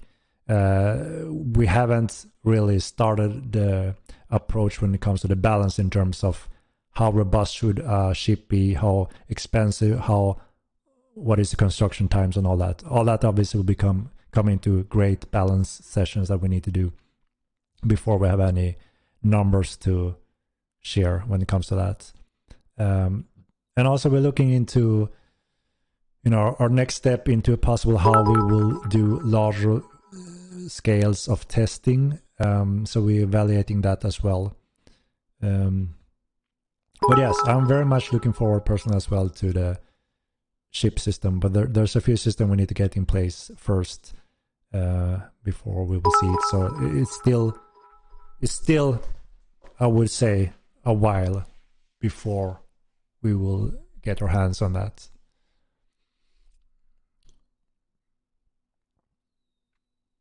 Best ship combat, Black Flag. Yeah, I haven't tried too many actually, so maybe I need to revisit all of them and the latest one to get some inspiration and see what may be fitting for our game from some of their games. That may be an inspiration source. I thought that there was a game I was following. What was it called? Skulls, something with skulls that looked quite impressive, but I haven't seen any progression of it yet, so I guess it's not available yet. Flaming Arrows plan, yes. Just as in the first game, you will be able to have fire arrows. You will be able to create those, and using the light sources, you will lit them on fire and be able to shoot them. And yes, they will have additional fire damage. Skull of Bones, exactly. That's the game I was mentioning. I haven't followed it, the progression. If there's any updates on it, maybe it's vaporware. I don't know. Maybe it is, but it looked cool at least when I watched it a while ago now. But yeah, I haven't heard anything new. So, how close is it? Clay respec? Yes, it will cost gold, and it's quite close. As soon as Sebastian is done with, again, the prioritized aura I said, we will have two decisions to choose from, two options when it comes to how we will allow you to do a clade respec. It's quite straightforward, quite easy. Yes, it involves a gold cost, and you will be able to respec.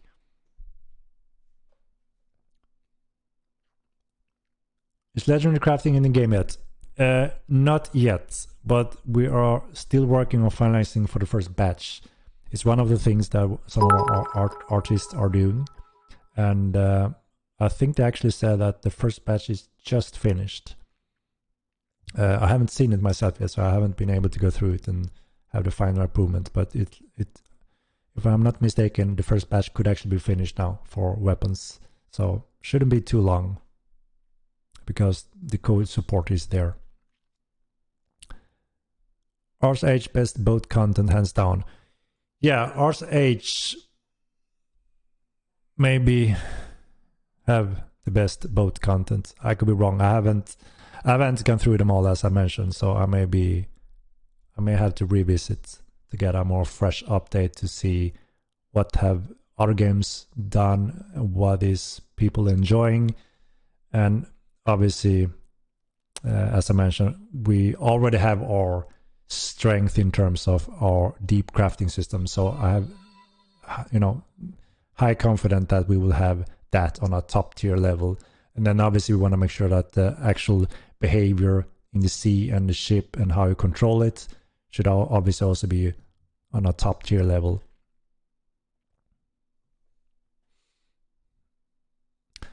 Will the Stein Troll have a PP? I think all creatures most likely have something like that, but I don't remember if this one have that. And what do you think about blocking with bows and larger craftable quivers? I guess it could make sense that you can block with a bow, and that would severely damage your bow when doing so, but having the option to do so kind of makes sense. Having larger quivers, I guess, could also make sense. It also comes down to a basic balance factor. There's this small type of delay on reloading, right? Obviously, not a big factor since you can stock up on some of those on the hotbars as well. That is quite efficiently. But yeah, maybe there's room for some options there as well. Hey Henrik, how you doing? How you doing? Well, hope you're doing well. Perhaps. I got two questions for you. When do we get Knockdown, and how will it work? Will we get additional card slots, and what's the price if there's any? There will be the Knockdown again, yes. So we don't have the animation support in the state for it right now, which means you just fall off the mount, that a dismount. That's it. And obviously that is not putting you into a dangerous situation, since you just pop off the horse and can run around directly again. So obviously that is also a balance factor that will be added in terms of, if you get this mounted Knockdown, you will fall on your back or stomach, which means you can take some damage. You can get some dust and crap in your eyes, get hindered visibility-wise, and obviously you need to stand up again, which will take a brief moment that puts you into a vulnerable state. So it is obviously something that we need and want, because it ties to a broader balance in terms of when it comes to Knockdown. And also, since there are some factors that are actually meant to reduce Knockdown, both size, strength, skills, gifts can all also tie to Knockdown resistance. So yes, again, we are lacking animation power, manpower, and that's something we are expanding on now, and that will allow us to add all those animation states that obviously allows us to add those functions finally to the game as well. And plans to stop pets going into buildings and such. Yeah, I don't like that when, you know, obviously the banks get filled and it's difficult to move around in the bank because there's horses everywhere. Obviously we can't just lock them outside because it ties to additional issues. Also, if you have heavy goods on your bags, obviously we want the players to have a convenient way to be able to offload that into your bank or storage. So it requires a few steps before we can make a better solution into not having mounts and pets everywhere in the banks. But yes, we have seen that, we have seen the feedback, and obviously we want to improve that. There's a few options we need to consider what could be the best step to help that situation. So eventually we will handle that or improve that for sure.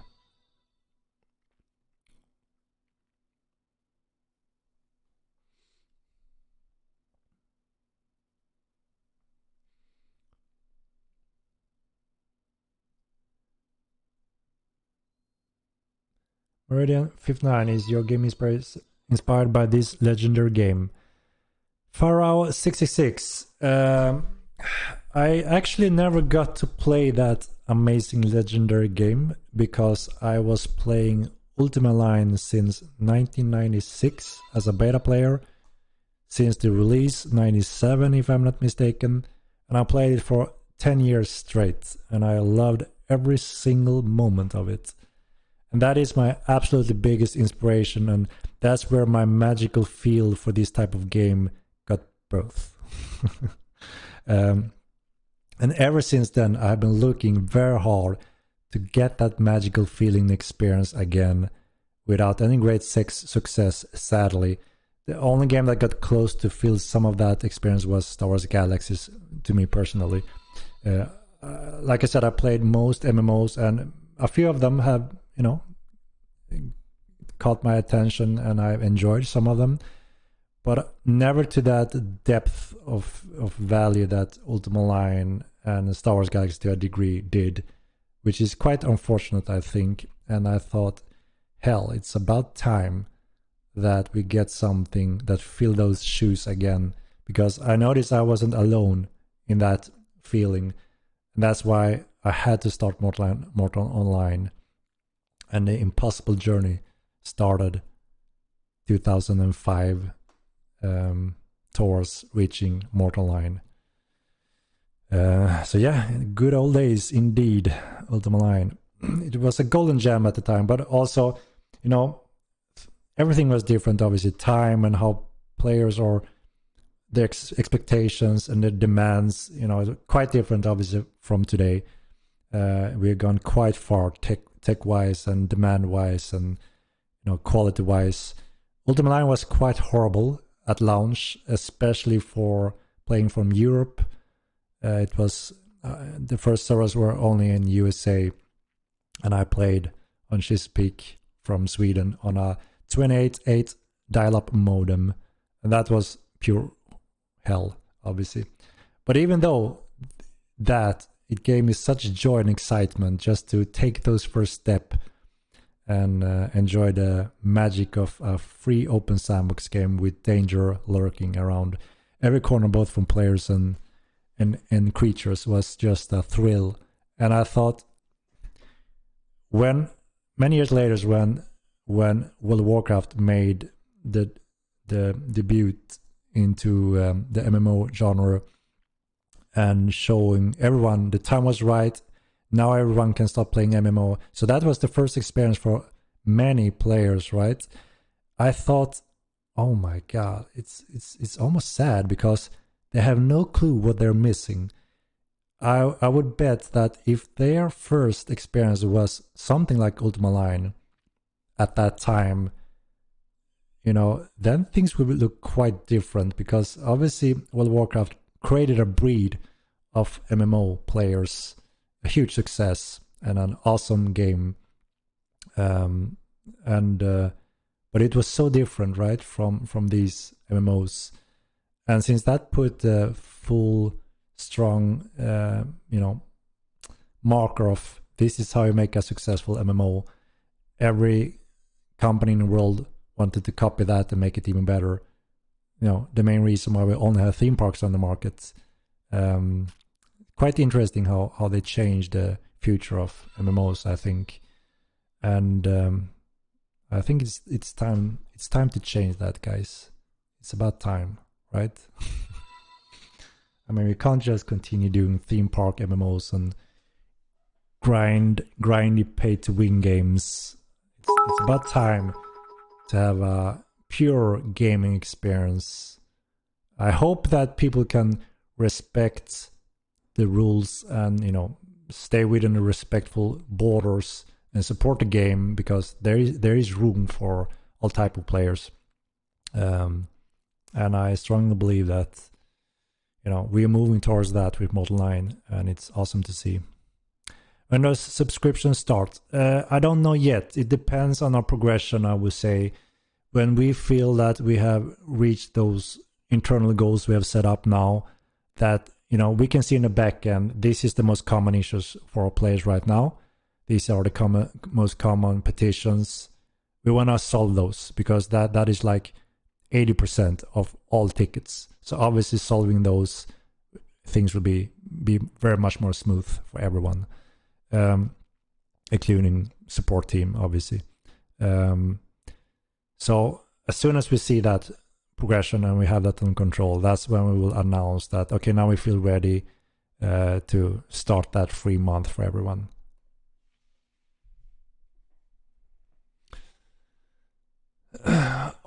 Hope there comes no subscription, otherwise my guild and me are out.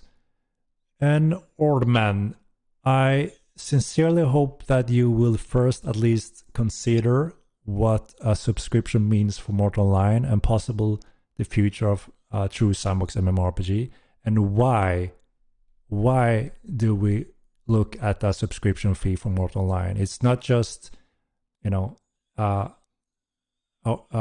thing of a greed or something like that. It's actually great effort spent into why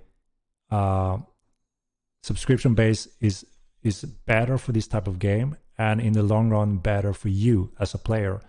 I think it's a very important topic that we actually go through it, because I think, again, sometimes the gaming industry can move at a boring direction, and who suffers from that mostly? It's us gamers, right? And if the game industry is owned by the giants that look at the numbers and the money, obviously most successful, that's what they're moving towards, and that is moving towards something that is maybe not offering something more exciting and more wide and more options. I think we're closing in options for MMO interested players. For instance, would you prefer to have a free to play game which hooks you into the game and then quite soon it sneaks up on you and you're forced to pay to win, like many other free to play games? Or you are so weak and you don't access any cool content that you look like a hobo, that you are again forced to pay to look good, to access these things, to access different skills, to access better weapons, and again, microtransaction and pay to win.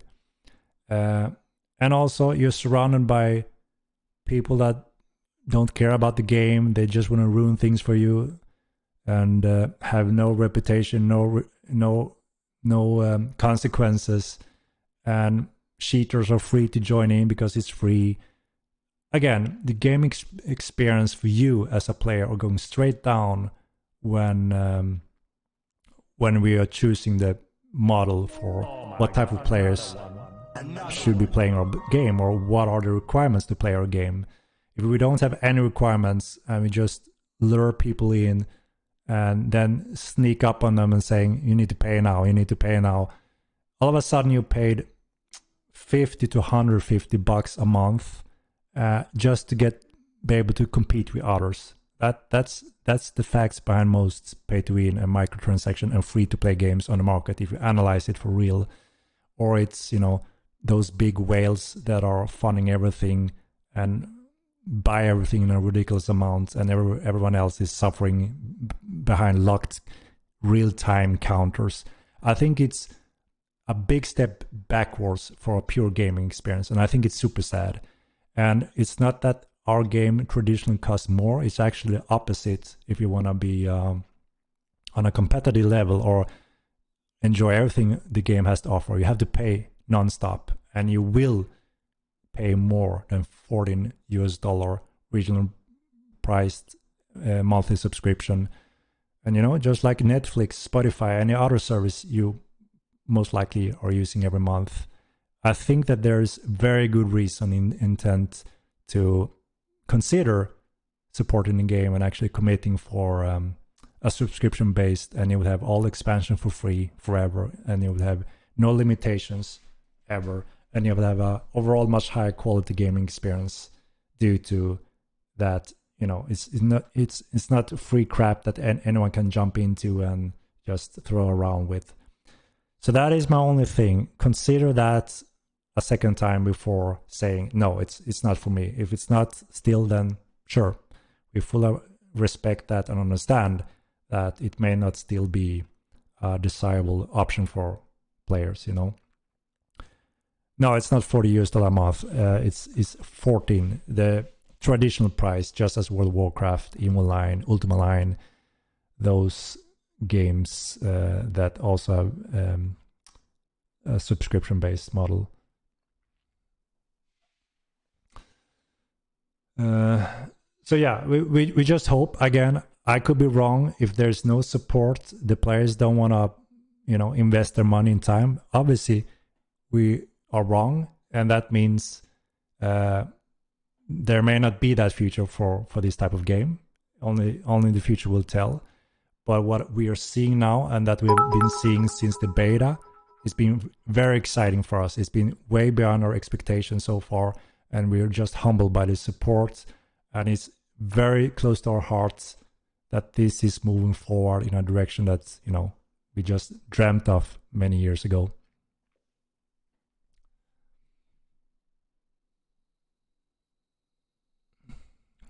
So I hope it makes sense, and at least that people are open to evaluate why a subscription model and what does it mean for you as a player.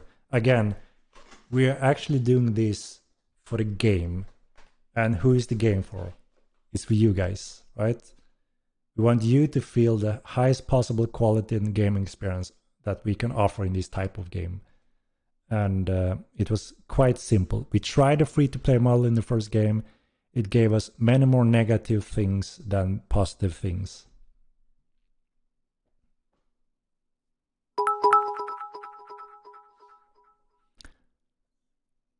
Can I cry about trivial items like subs? What do you mean? What do you mean? Good speech. No, but I think it's a super valid question for many players arriving that simply are used to play today's common MMOs. And yeah, majority are free to play for a very good reason, and it's not for your beneficial reason, sadly. I want to go back to the roots that gives a pure gaming experience and sacrifices nothing else. And we do have to cover our expenses. We need to pay the team to continue to add awesome features. We need to continue to pay the support team and GMs, and we need to obviously pay the servers. And these servers are top tier servers, high grade, tier 1 network, worldwide connections. It's not cheap, and we need to pay all that. So, that is the only reason why we also need to have some kind of income to make a living and continue working on this. And plans to expand fauna and creature density in some areas. Yes. I briefly discussed that earlier in the stream. That yes, we have more overroom now to actually expand on more creatures, and we're working on some of the missing ones. This is one of them, and there will be more variation of the ones we have, and more of them. Yes. Free to play, usually these games just draw people in, then gate content with pay to play walls. Awful.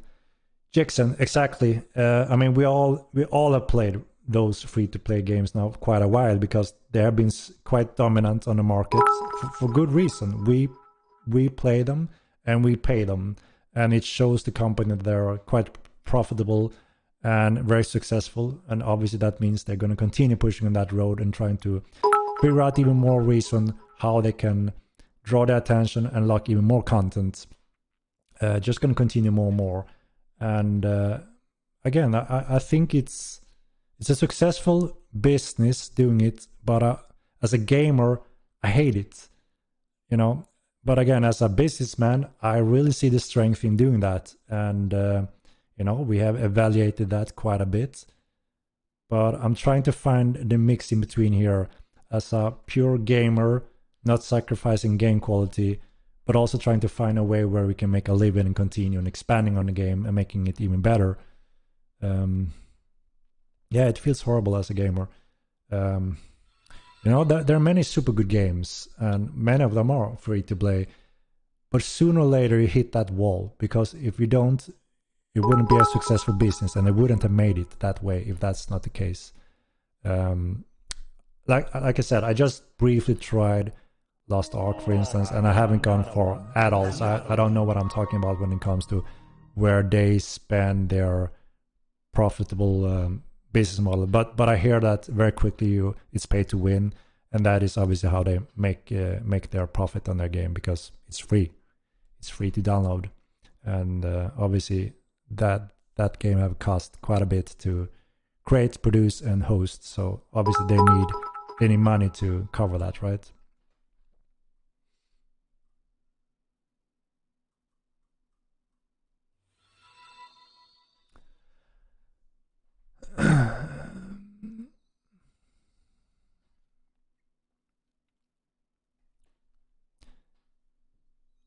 Is my report bugged, my friend? And I haven't been able to report.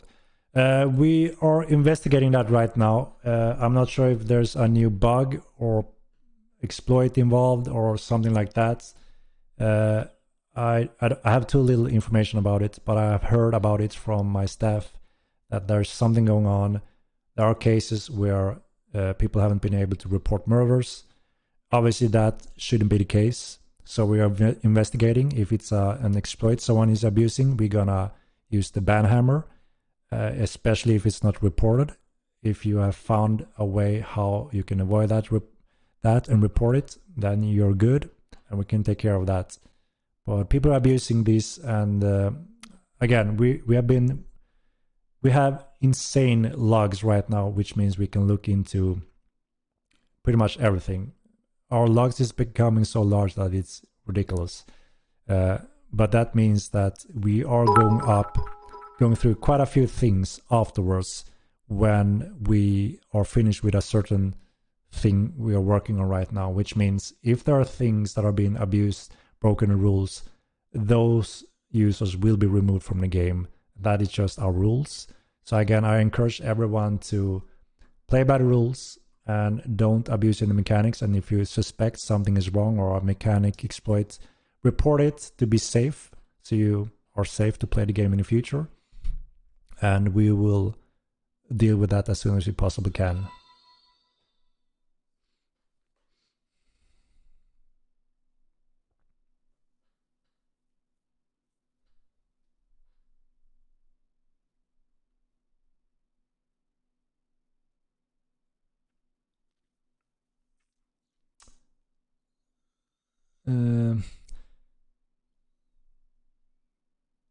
Could you explain with about 5k pop limits on Mainland main, how the game would be able to handle another large influx of players? Yes, so what we're working on now, one of the decision was that we have identified the main bottlenecks and the system where things simply doesn't handle more players. And we knew that to solve this in a robust, long-term using system, we need quite a bit more time to both build that system and test it quite intensively. We have built that system now, and the testing is starting now. And since we knew that this can take quite a bit of time because we don't know until we run the first test sessions, that made us take the decision that, okay, we can't let people sit in queues to be frustrated for days. It's not acceptable since release, and that is why we pushed those alternate Mainlands to solve that situation, let everyone play the game at least, while we continue working on that bottleneck. So we're getting close to do the first test sessions. Obviously we are crossing fingers that that's going to be smooth. And as soon as that have been confirmed and we have the new numbers that we know that we can handle, we're going to deploy that. And depending on those numbers, we will remove alternate Mainland servers as soon as we can, because those are temporarily. We are all remaining with the one world solution. It's just that right now we have temporarily more Mainlands as continents rather than the real continent because they're not finished yet.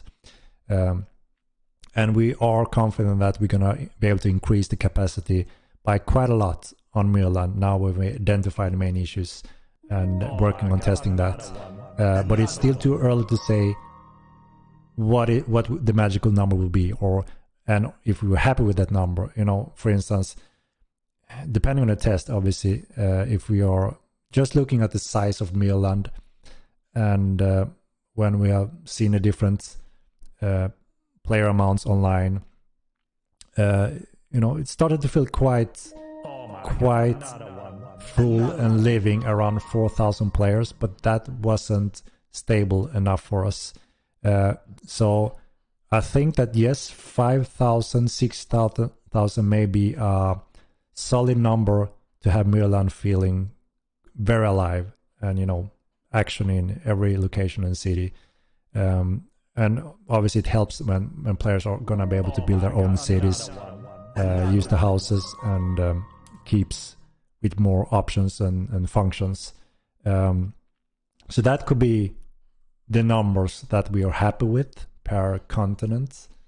Again, a little bit too early to say if that is the case.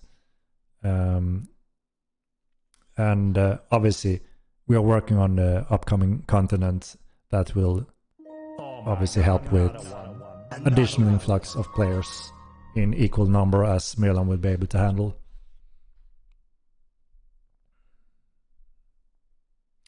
$6K will work when home have a purpose.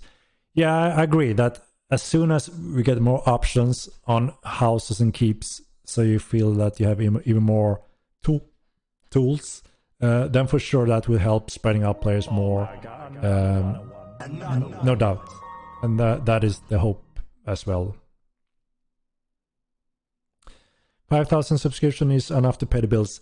No, not really. We have break even around 8,500 subscriptions that we require pretty much to break even, and that is not a huge number. Just looking at our active players now on a weekly basis, we are far surpassing those numbers, which is obviously super exciting.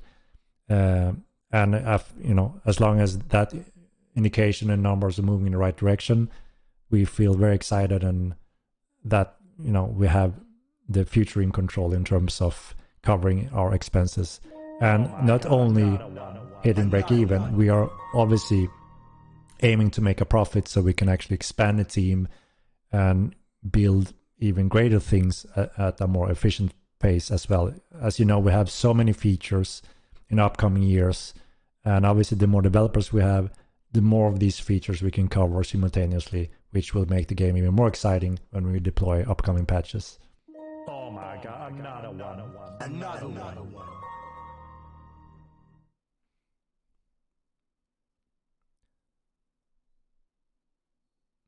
Will the new content be as big as Mainland? Also with the feature?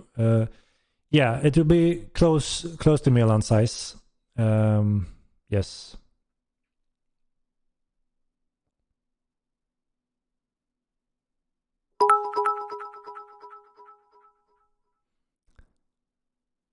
Can you tell us if the stage of dungeon boss is possible to kill or not? No. Oh, yes, for sure. There are people managed to beat. I think all our bosses have been beaten now, if I'm not mistaken. So for sure, You know, some are sneaky. You need to figure out their weakness and what happens and how. And when you do that, then obviously it will be even easier to try to beat them.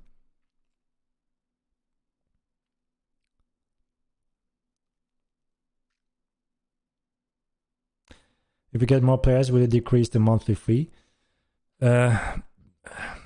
So we always have to be quite careful when it comes to changing those prices, because obviously we can't just go up and down. That will be a worrying factor for players, right? And you know, sometime over development of time, it's quite natural that some players take breaks, or they're not able to play for a period of time, or some group or players are waiting for a certain amount of patches or features coming. So it's quite natural that curve goes up and down over a period of time, which means obviously 1 month we may be adding to our bank accounts, so we're having reserves, while 1 month may be actually taken from that reserves. And obviously it's one of my tasks as the CEO is to make sure that we have a future as a company, and that developers feel stable, that this is a job they want to continue work at. If you imagine having a high risk, if you're gonna be able to get salary the next coming month or so, that is a very stressful situation to be in. And I can tell you that obviously over the years, that has been one of my main tasks to struggle with very hard, and it's extremely stressful for both me and the team involved in that. So one of my focus have always been obviously to try to secure the future for the company and the developers, also so we don't lose experienced good developers that we need for the project. So as you can understand, for us, we have never really had profits in terms of now we're making good money, a dream position. Now we can take those steps that we always have dreamt of as an independent small team. So obviously we need to make sure we invest any profits in a effective and proper way, so we still remain in a stable future for both our sake and obviously the game's sake, so you can have something to play for a very long time. So I think that there's important rules that we need to be very careful about when it comes to changing prices up and down, etc. And the game benefits greatly if we can expand the team additionally, secure different steps of the development, and it will just make a much better game for the future as well. So it's not that after this many players, now we're making extra money, and therefore we can reduce the monthly cost. So hopefully it makes some sense what I'm trying to explain here, that we are obviously following the progression very closely and carefully, and reinvesting very smart in the project, so the game's future is covered. The good part is that we don't have those insane numbers that any giant release, MMO release, have. We're talking billions, of dollars that you need to first cover to not make a huge loss. We don't have that because I've been in a position to have awesome investors investing in the company, being share owners, believing in the product and see the potential, and is part of the journey. And obviously they also believe in the game and product and see that we're making something unique, and the sky is the limit pretty much, and we're moving towards that as we speak. So my hopes and plans is obviously to make something huge out of this and be able to offer even more to you as a player.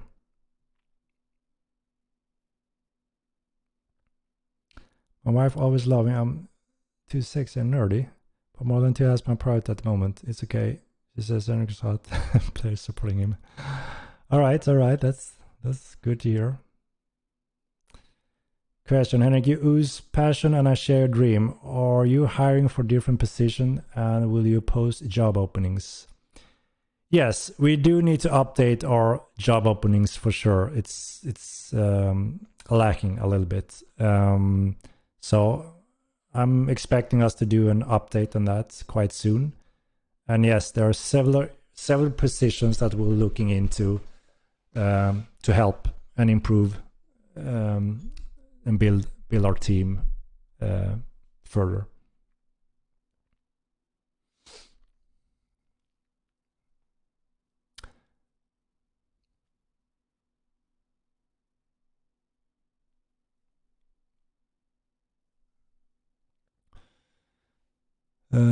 We'll do something about the range names of people. I commented that question earlier in the stream, and it's a common question. But in short, again, the response is that there's no just quick change to that, and it also ties to one of the network bottleneck that we're working on right now. So as long as we can get that bottleneck where we need it to be on Mainland, we will also see into the overhead where we can allow room for expanding some of those things like that range, because that is also a network cost and it's a severe cost. Right now, increasing that would actually remove several players from the main continent in pure performance. So it's not the right time to change that until we have the bottleneck under control in a range where we are full happy with it. So we will revisit it for sure, but not right now. Love you, Oxford. Thank you for the bits.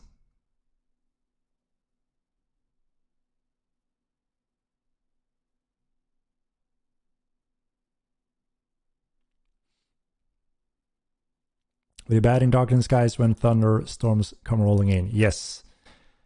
I don't think it's worth for us to do it now before we actually step into Unreal 5, because again, there's a few systems that we're gonna use in Unreal 5. And I don't think it makes sense to build on something that we need to throw away when we step over to Unreal 5, which is actually getting very close. So we have to bear a little bit more with unsynchronized clouds, sadly. Will there be vampirism and lycanthropy? I don't know how to correctly respond to that. I need Mats, which is our lore guy, and genius when it comes to creating all that in our game world. So one of our general rules is that Knave is heavily inspired by Earth rules, obviously. Both logic, physics, and names, Latin names with the mortal twist, prehistorical creatures. Everything is believable and inspired in some way or another in most cases. And that kind of tells you a little bit what you could expect. Again, what is our, for instance, we don't have orcs in our game, but we have risers, right? That is our take.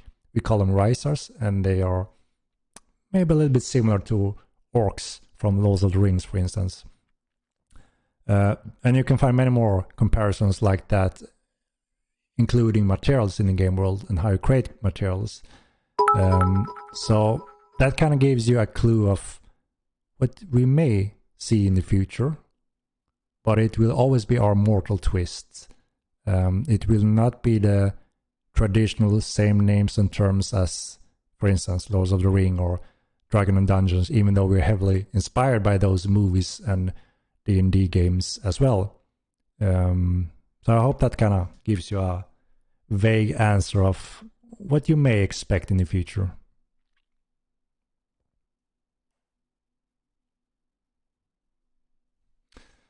Can you put out official written developer updates instead of 5-hour streams, please? No one is going to watch through these updates.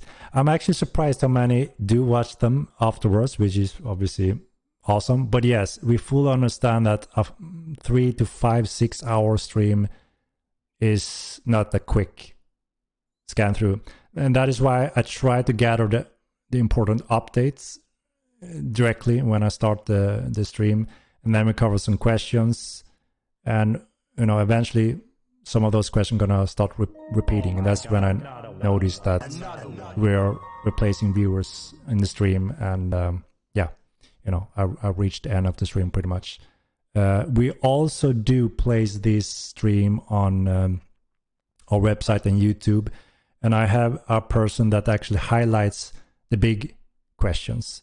So if you go to our website, there's a section for the streams that actually highlights the main questions for every stream that I've done. So you don't have to go through everything, because yes, it's fully understandable that that may not be efficient, but you will be able to go through and jump to those main things going to our website. So I hope that makes sense. And yeah, the thing is, I always plan to stream around 2 hours, max 3, but time flies when we have a good moment, good discussions, and do different things. So they always take a bit longer than anticipated or what we expect, but I do enjoy them as long as, you know, it's enjoyable for both parties and doable.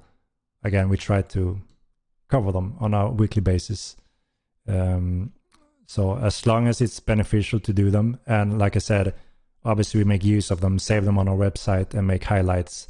People can still catch them if they miss something, or if someone say, hey, you can hear about that thing on the last stream, and then you just have to go to our website to find that highlight, so you don't have to scroll through the whole thing. I hope it makes sense. Updates on Magic system is hell to get at this time. 3 major world bosses for tier 2 Magic system is a little bit on top. Yeah.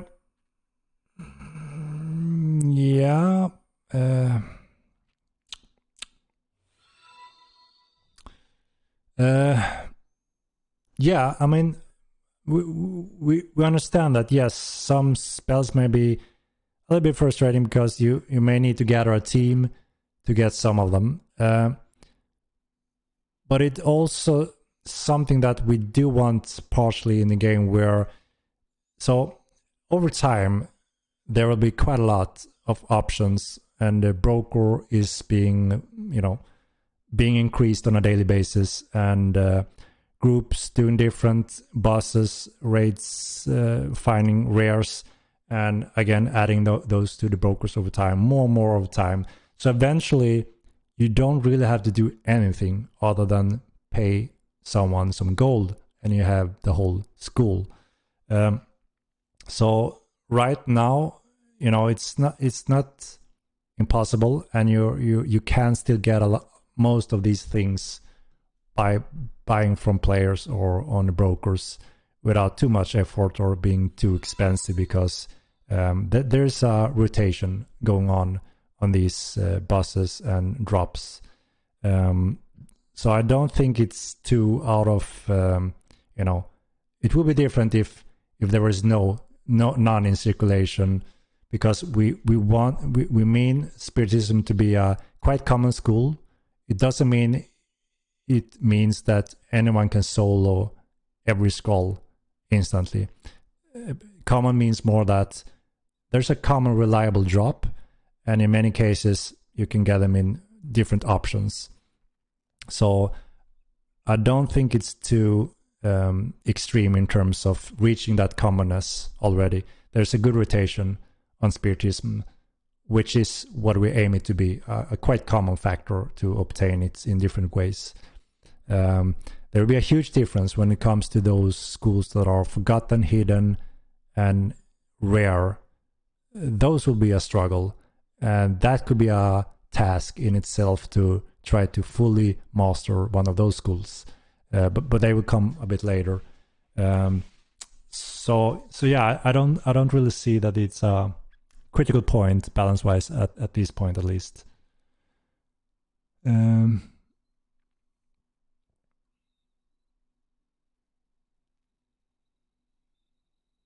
When we release Sebastian from my basement, he's released. No, I mean, he still have, obviously, we have one prioritized order still that we really want to finish as soon as we can. But we have, like I said, the reason we took quite an extreme measurement and added 4 more Mainlands is because we needed to put out that fire, right? We couldn't just let it go down in negativity and not being playable for majority of players. So with that under control, we have a more normal priority order. Obviously, we need to eat, sleep, and work, and recover. But I think everything is under control, and we have a clear prioritized order now that we will solve in the upcoming days. And then the next big thing is, like I said, the bottleneck optimization on Mainland, and we will see what kind of numbers are we looking at when we are done with those tests. That is a very important milestone for us, because that allows us to remove some of those alternate Mainlands as well.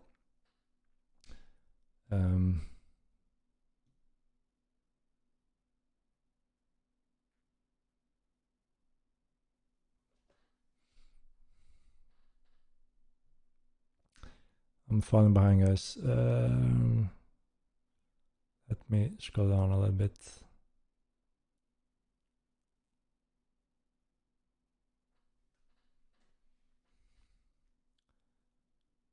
We will get a better filter for the trade broker to find items. I mean, every now and then we look into feedback when it comes to solid suggestions, quality of life options, and if we see that is fully doable without any risk or changing our schedule, we always try to catch some of those. And that sounds as one of them.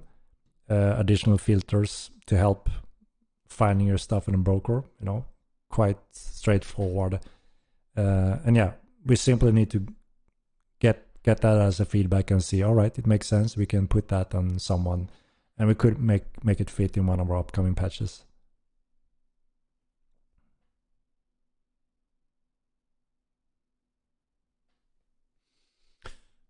When we get more red cities, so the thing is that we don't plan to add more red cities as NPC cities, but the players will be able to build whatever we want as cities.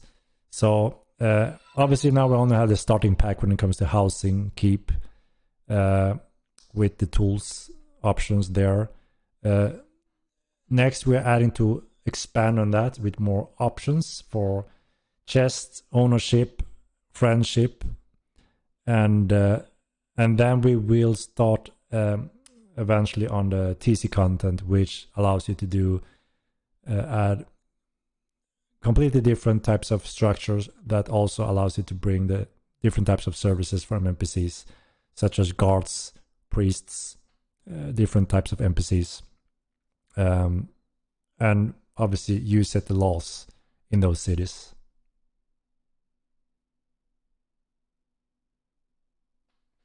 The future content being another server or behind a loading screen, or can player freely sail there on boats?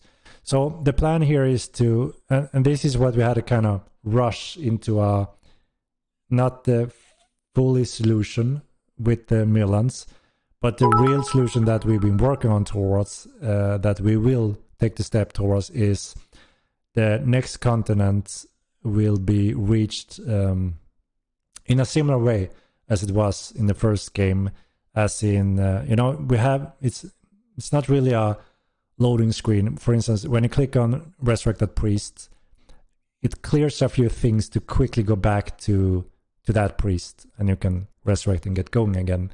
It's more a safe thing to clear up thing and make it more effective. There's nothing that really prevents us from removing that, but we thought that if the player experience extreme lag and you don't know if my computer crashed, that is a bad experience, right? But if you see this quick black screen and it tells you what's going on, then instantly the player gets like a relief that, okay, I'm good, it's happening what is supposed to happen, and they don't get this feeling of, damn, game was broken, crashing, or very laggy. So that is the reason why we have that black quick screen when you click resurrected priest, for instance. And that is what we plan to have when you do a very big transition. That is how it looks right now, at least. Again, we hope that we will have improved options with Unreal 5, but it's a bit too early to say yet until we actually experimented with that step. But but the goal, at least as of we stand now, is to have that short transition, because it all depends on how much data we need to load. So it could be a few more seconds to crunch through that before you access the next continent area. Same thing goes if you sail. So you sail out, far out in sea. Depending on what area we may be loading in, it depends. The sea is quite interesting because it's almost like even line space. We can behind the scenes cheat a little bit there and disguise some of the loading in a clever way, because all you see is water, right? So we actually have some plans how we can remove all of it when you're on the sea. Obviously, it will come with some background loading, but that is our plan on it. So we have some hopes that Unreal 5 will help us follow that plan and vision as close as possible. So it's still, again, all connected in one huge hub world. It's not real instances with one server there that you disconnect from and connect to. It is still one world solution. It's just that we had to make a drastic temporary change with the Mainlands right now to let people in.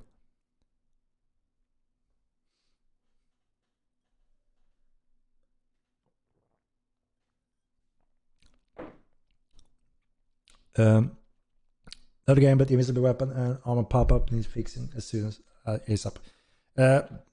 The armor pop and name loading is the one that we talked about earlier. We can't increase that range until we have fixed the bottleneck issue in the network.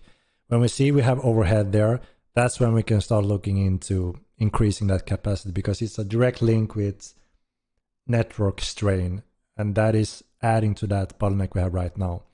So we need a little bit more time until we can do something about that one.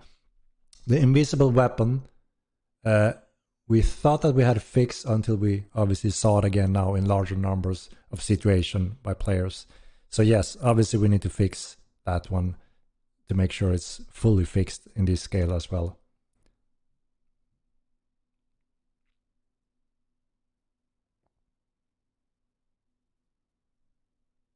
We're going to log the ini file. Yeah, so as we stated before, both in streams and in our rules, Discord and AULAS everywhere, we don't allow players to enter the files and change them whatsoever. And that is obviously for good reasons, right? We take responsibility for what the player can access in the game and only in the game options. So yes, good solid reminder.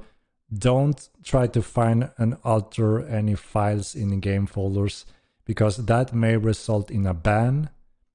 It's not allowed, and we will be enforcing that. And we already have, told a few players that have done so and pushed them out of the game. And yes, obviously, we need to do what we can when it comes to locking that file. It's not just a 5 minutes fix because of various reasons. Wintermute, thank you for buying one of our hoodies. I think you and your team made the best game in history. I keep losing my armor, but maybe I can hold on to this. Forever yours, Wintermute. Thank you, man. Thank you for your support, and thank you for buying one of our awesome MO hoodies. I hope you will enjoy it. So yeah, for sure. It's not as quick and simple thing, believe it or not. We're doing crazy things in the development, but to do a proper solution on that one, we need a little bit more time. But we will obviously cover it as soon as we can. Until then, do not touch the ini files. Use options, and you will be safe to play in the future. That's what I can say. Dragon Shield's not in the game yet. No.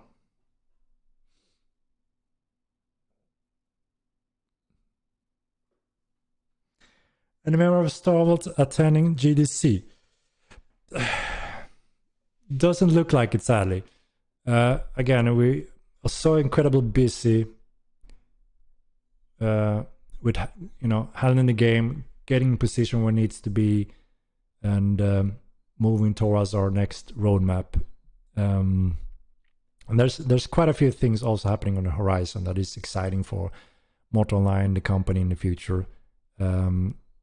So it's tough to find that additional time. A trip like that, it's awesome, and we would like to do it. We've done it in the past, but sometimes time is really not with us. So we have to see.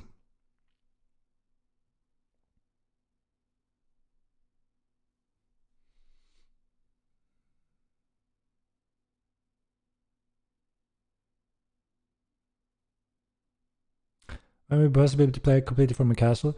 That comes with the TC content for sure. So there will be additional upgrades to options for you as guild owners and house owners. So you have better control of your house options and what can be used in them.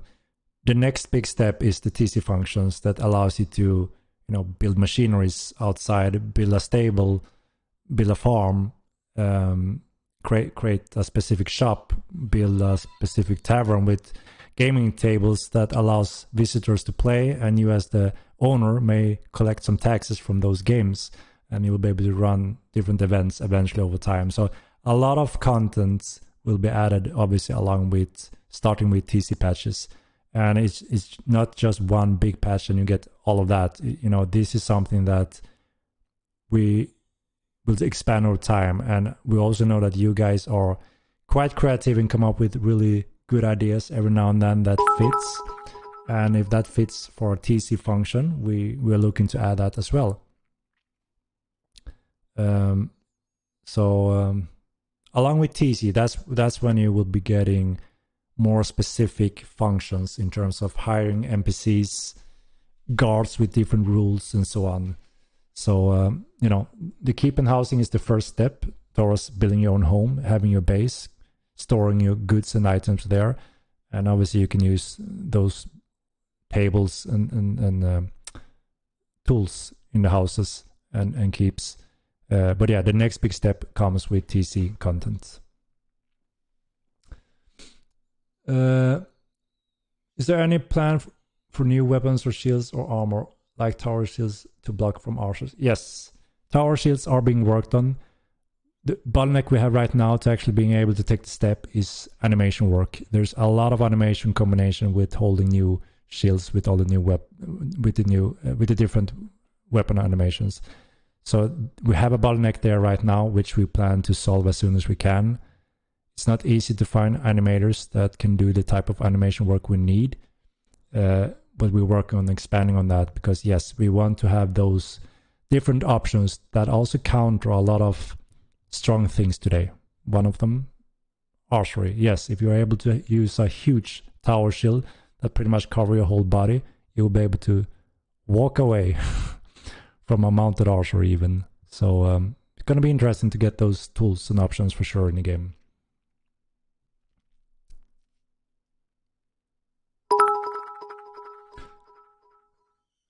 Make Medulla great again. Are you working on AFK micropose? Make Medulla great again? I thought Medulla was great. Or why is it not great? It's always a super popular city, always been. And I thought it became great with the fountain. Deviate Fish, thank you for the donation. I appreciate you keeping us updated. Thank you. So there's a AFK function now. So AFK people are being disconnected, and I think you can see the effort of that actually, that the queue is actually moving quite fast. So there's always someone that is, or done for the day or becoming AFK, and eventually is dropped from the game, and new players are allowed in. So it's been a good improvement for sure. It's for sure noticeable. It's been, thank you for the subscription.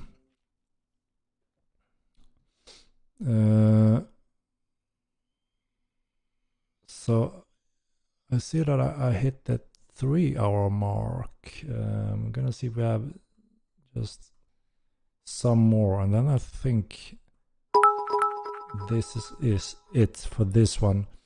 Thank you so much for answering my question. Also, boycott Middle for life, even though I live there. All right. Thank you.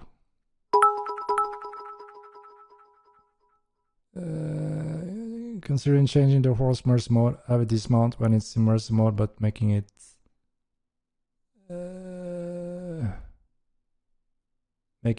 take 3 or 4 hits to finish a horse in mercy mode would feel much better than it does now. This also allows players to revive their horse after winning a fight, as opposed to having their horse traded and killed, which feels really bad right now when your horse dies even though you won the fight. Yeah, it's a deep fundamental rule and system in place with the mercy mode, and there's for great reasons as well. When you're adding more functionality to dominations soon, Quenith, thank you for donation. Soon we will go back to that one again very shortly. There's a few mechanics and reliable network factors that the mercy mode system gives us, and it's also the beginning of a very awesome system that will add a lot of how do I say it, emotion and yeah, how do I call it, like fatality moves options and additional options here. So it's actually the core system for expanding on a mercy state. So I mean, sure, there's always, I guess, room for specific states and cases, but it's something that we always are quite careful about is adding special cases. It's the worst nightmare for our coders to add special cases. It's not good to add special cases in most cases, and we try to avoid it. But yeah, sometimes it makes sense and sometimes it fits. But as I mentioned, we have a lot of plans for the mercy mode states to expand on, as well as a very cool wow factor, both fluff but also some cool options for the players. So we have to see in what order we have to do things here.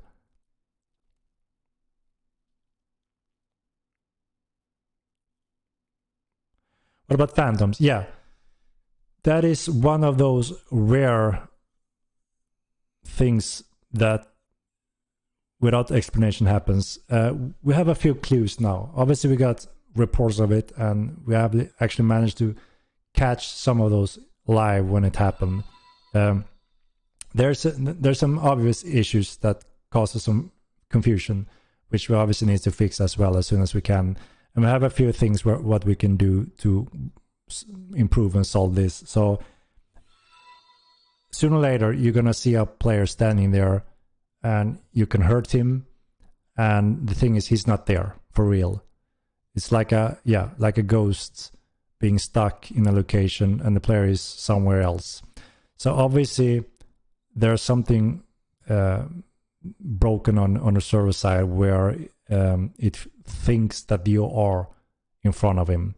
So there's a few measurement and secure steps we're going to add, obviously, to make sure that we secure that server position updates.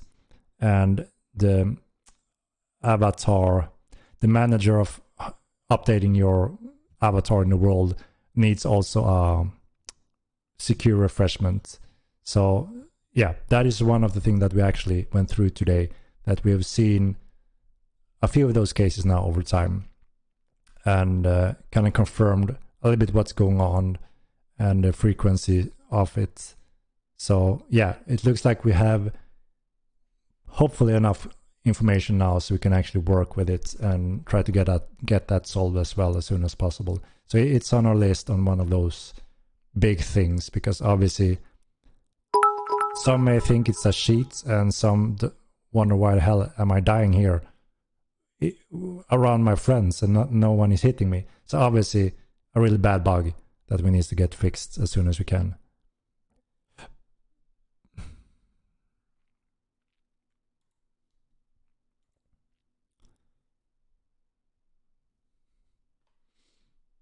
plate nerf. When? We don't plan to nerf plates. So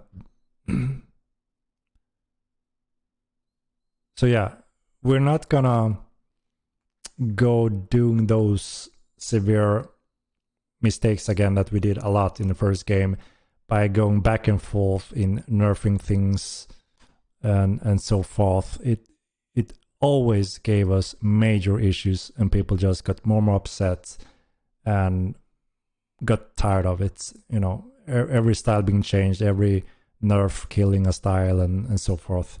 And that is also why we have started on a very safe level.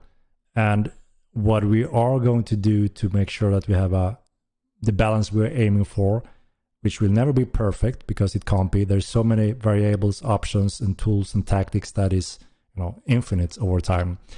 But it's clear to us to see when something is never used, it's underpowered, it's bad, it's poor. That's when we have the tools to go in there and do some tweaks. And then we'll see again after a month or so, is it used now? Is it improved? Or is it still never used? Because obviously what's bad for us is if we invested a lot of time in something that is never used, that is a huge loss. But so that is why we want to make sure there's some option use for all kind of styles and options and tools and armors and skills and such and clades. And you know, looking at the data now, we have a quite solid baseline. There's no critical moment where we need to go in and do crazy things and upset a lot of people. What we need to focus on now is getting these bugs that we just mentioned under control to make sure you don't get killed by a ridiculous ghost hit. That is where we need to devote our attention right now, to get that under control as soon as we can. And then, like I said, over time there will be additional armors, materials, new shield types, new weapon groups, and they're going to totally change again. For instance, plates, steel, archery, mounted archery. They're going to change quite a bit balance-wise because of a few skills, because of a new types of shields, and you will have those tools to counter if you want to counter that.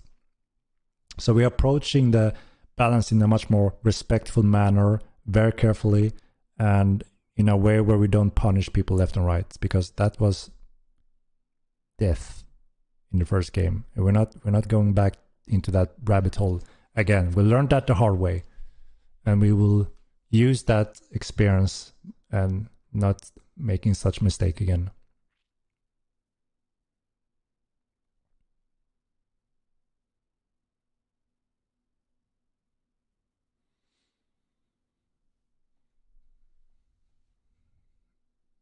Can you please edit ini? No, that will result in a ban. Do not edit any files. So we made a game how we intended it to be and how people should be playing it in the same terms of fair gameness. What you can see, what you can't see. And we also invested a lot of time in optimizing the game to an extreme level that actually surpasses most MMOs today with the amount of players on the screen, which most people are agreeing to here. So, you know, there's no reason to crank out that insane 250 FPS. You know, the game is fully playable far below that. But sure, we understand that, you know, getting some of those FPS more, or having a bit older computer, you can gain some FPS obviously by turning some things off. But, you know, we're also trying to do a game that looks good, have a good quality of level range, and again, we worked hard to optimize it to play very well, looking very good, play very good at the lowest settings, and then look even better without too much loss of performance when cranking it up further. And I think we're in a good position there. There's still room for some option we can crank out and add that will benefit from all the machines, which we have done quite so in the latest batches when we did optimization in the beta. So we just ask everyone to respect the rules and do not modify any files, because it will result in a ban. And it is also because you are not playing on the same terms. You don't see the same as others. You don't hide in the same grass as others. So obviously that is a cheat. And that is why we can't just allow it.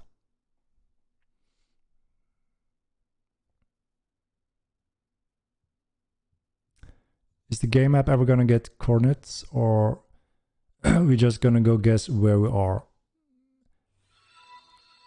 Do you mean if your character going to be auto-located on the map as a auto map? We don't plan to add that function because, you know, one of the skills is obviously to learn how to navigate in the world, and using the world map and trying to map out I'm here by this mountain or this lake or by this city. It's not too hard when you start reading your environment. I know that a lot of people are used to World of Warcraft. Just press M, see an auto map, done. You don't have to care, look, learn anything. Mortal Online demands a little bit more from you as a player in all areas, from everything to everything. But that's also what makes the game more exciting, and you actually get brain exercise. Believe it or not, your brain is getting the best exercise playing Mortal Online that you could ever have, which means you're renewing your cells in the brain. You get fresh, you get younger, you get stronger, you get sharper. Play the game and enjoy it. Use your brain, and you will get highly rewarded, not only in the game but actually in real life. But cartography is a profession that will be added, that gives you more tools to print the maps and trade them. But we still want the players to rely on real player skills. So hopefully, you know, people are not too afraid of getting everything planted or handed in your lap with everything finished for you. You know, it's a wonderful feeling to start learning how to navigate in the world. And just imagine, you know, I don't even know the world inside and out, as I said in the beginning of the streaming, even though I've been part of building it. But it's really cool to see players that have been playing it for a while, and they know exactly where they're going, even going through a dense jungle, and we're thinking, how the hell do they know where they're going? And sometimes people are saying, I can take you there, and they're leading them there. That is pure magic, when you can actually, you know, ask someone to take you there, show you there, or pay for their services, or, you know, to be able to get lost or find something in game or learn how to get there. That is a great achievement. And when you know that, when you have that power in your mind to be able to find the jungle camp, for instance, that is power, and that is knowledge, and you're rewarded. So I think it's a good part of the game as well to have that as a component. I hope most agree.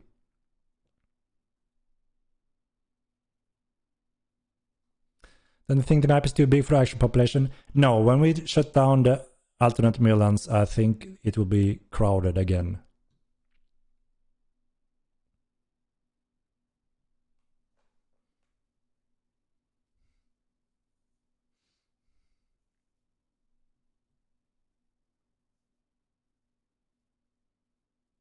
Will carriage be added to the game? Yes. That will be also an important component when it comes to transporting goods, especially along with TC, when you need to transport a lot of heavy goods. A carriage transporting goods. There will be many more task missions that also requires a carriage to be effective. Please don't make it crowded again. You don't want a crowded Mainland. I mean, it has its pros and cons for all different playstyles. We fully see that. So, I mean, we are working on the next continent. I see the need of that to give options to players. But those options will come the right way, in a real continent that they plan for, with its own land and flora, fauna, local banks, brokers, etc. The Mainland's continents are here temporarily. And you know, in one case, we may be, if we see that there's a good capacity increase, we may remove 1 or 2 or 3 alternate Mainlands. We will obviously take it in steps where we see we can handle it without obviously adding stupid queues again or such. So we will follow up on that as soon as we've done our initial capacity testings.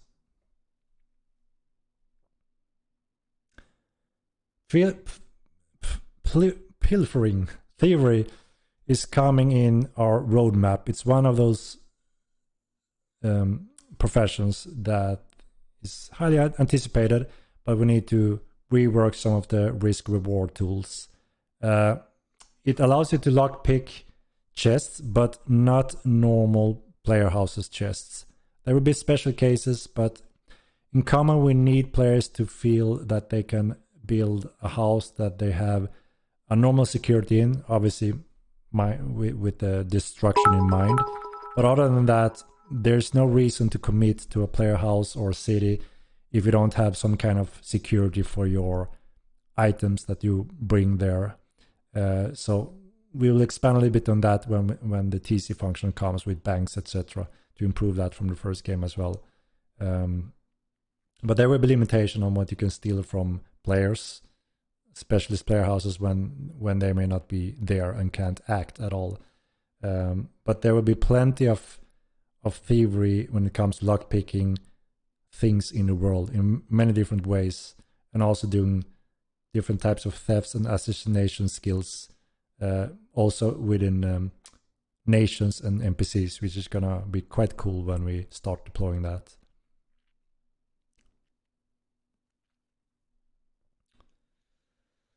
Stick to Division, love the game. Thank you, Captain Xenu. Rise and unclear, does it work? So there's some obvious things that gonna give that gift more value over time, which means the homelands of the Risers are not available yet, as you may know. It's Herbalter. And obviously when we go to their homelands, there's going to be quite more value that you can tap into when you're known by the Risers, as you can expect. So, there are some of those skills gifts that simply will shine a lot more when we reach some of those affected areas, homelands, etc. Is there a roadmap up yet? No, not yet. We need a little bit more time until we actually have the time to confirm the upcoming roadmap. We are still working on a high prioritized order of some of our most common issues that affects a lot of players that we want to get under control first, before we spend our time on finalizing the roadmap that we're gonna share with you. Stealth gameplays, crouch movements, stealth run, backs. Yeah. So we are planning to add crouching. It won't be the sit down mid-fight goofy play functions, but there's a need, or there's a use for crouching, which means you will be reducing your visibility and noise even much greater when it comes to AI. So there is actually quite an advanced behavior behind the AI when it detects you. It has sight and hearing, and it works kind of how you would expect it to. But right now, you're quite detected quite quickly depending on your gear, and if you're running around, you make a lot of noise. But there are some, obviously you have the Stalker, the gifts from the Alvarines that greatly reduces it, but also crouching and wearing light armor will, a combination will greatly reduce that, which means you can sneak up on enemies AI much greater, and that also obviously ties to the assassination profession that we plan to add, and that is touching all of that. So stealth movement, obviously, to move around silently, so you can actually do assassinations on important nation people to participate in conflicts and be greatly rewarded. And that includes poisoning skills, applying poisoning to weapons, daggers, arrows, etc. And yes, special attack moves combined with these states that can be used.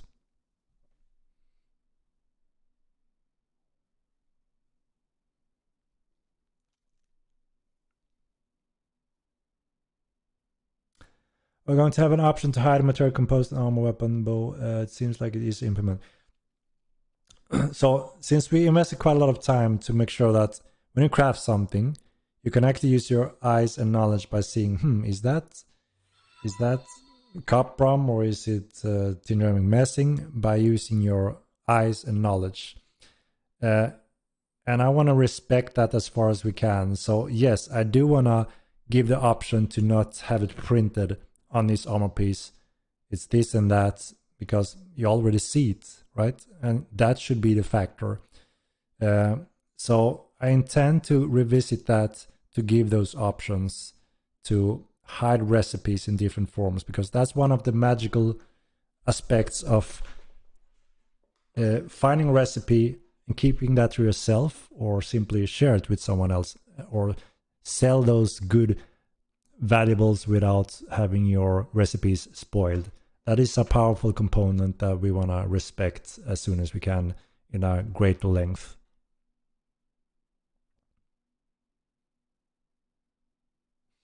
Scott will ever be able to create scrolls himself like an OO? We intend to add some tools where you can actually copy a scroll, because we had a vision where there's supposed to be a few things that only spawns a few times a year. And obviously, if you're one of those lucky bastards that get this, you can determine the fate out of some of that in the near future, at least, in terms of, do I copy this and share it and sell it and make a fortune on it? Or do I keep it for me and myself, or only me? I want to be the king of this magic for whatever reason. And, you know, that is something we want to push for further.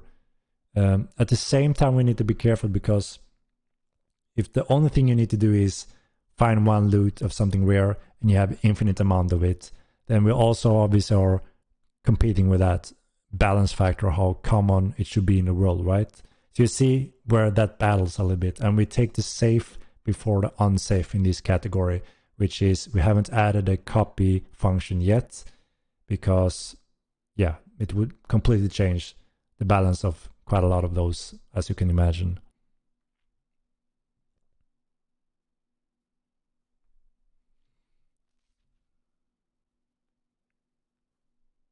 Is domination fully implemented in game now? No, there's a few things missing, and there's still a bug in some of the creatures that you're supposed to be able to dominate, but you can't. It's one of those extremely annoying things, because on our dev build, it works exactly intended. As soon as we do the compiled build, the player build, it stops working. And the thing is, those builds should be exactly the same. That's how the development works. But there's been one or two more instances when there's been a difference, and it's unexplanatory. And that means we need to change how that code works to solve it. And that requires some of our seniors to take a close look on that. That's how it looks right now. And as you know, our seniors are quite busy in solving the highest prioritized order first. So, but yeah, plans are to obviously go back to that, make sure that work. And then we also have additional parts we want to add. That is a balancing control factor to some of the powerful dominated creatures. That kind of is a natural balance if you want to commit to those powerful creatures. So there's a few more things going in for domination as soon as we can revisit.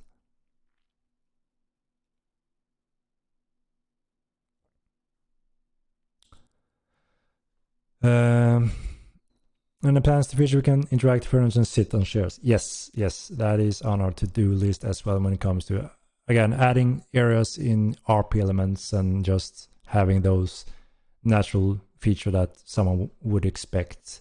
So yes, we are planning to cover multiple areas, everything from combat, housing, buildings options, to PvE, AI, to RP elements. You know, we're not just focusing on one area only.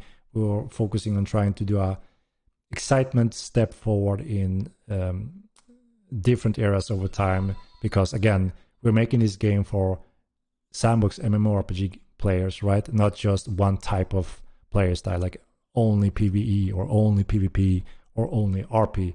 We're trying to push the boundaries in all these areas because we want a wide growing player population.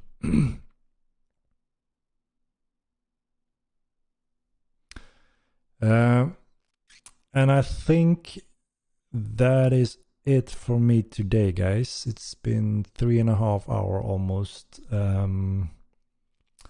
But as usual, it's been a good run, good stream, a lot of good questions.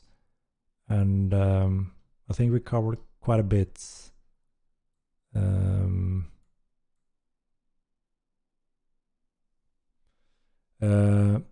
8 down perma housing for friends, placing chest. That is one of the things that we're gonna add on housing. There's a few options that we want to add to house owners to give you more options in terms of giving rank access to chests and what you can do, and also as friend or a co-owner to houses and keeps. So that is one of the patch we plan to do when it comes to housing. Will you marry me? I'm already taken, I'm afraid. I'm not married, but I have a girlfriend. We will get attracted to place in houses. So big machineries and such will be built outside along with TC. There may be some smaller things that we can still allow to be placed in housing or large houses. A little bit unsure yet, but a lot is coming with TC functions, both structures, but also NPC services. Does she play Mortal 2? She does. She does. And her favorite things is actually fighting. She loves fighting walkers and bandits. And yeah, she learned very quickly. I was quite surprised because she never played a FPS game with mouse and keyboard, which just, amazed me. That's crazy. And I thought, holy shit, she's never gonna be able to play this game because it's so difficult, right? Especially if you have never played a FPS game. So she was entering the graveyard, screaming for her dear life when she got super panicked and scared by the walkers. But like 10 minutes later, she was actually beating them. So very, very quick adaptation skills. That was quite impressive. So yeah, I've been playing with her quite a bit in the beta, and we had quite a blast. And obviously we plan to stop playing again when, as I said, when there's a few things I want to get under control. When that's under control, I can relax more, and I'm gonna start playing Mainland again as much as it's possible with some real life friends as well. And obviously my girl will be there as well. So yeah, it's gonna be great. It's gonna be fun.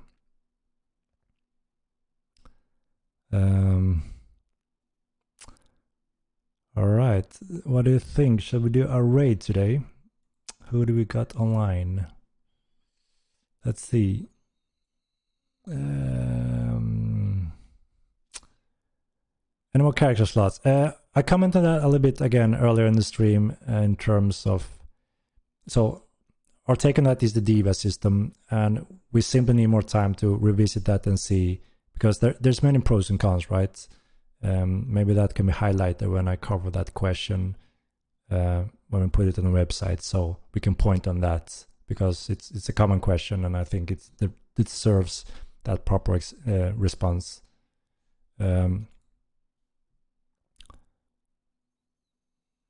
Options to turn off shadows. That's a problem. That's when we go from a next-gen game to Quake 1, right? And we have optimized the game so much that your frames doesn't get too hit by having low resolution shadows. That is why we set that as the lowest, because we want to offer a next-gen game. And as long as your computer isn't 20 years old, you're running it quite fine. Yeah.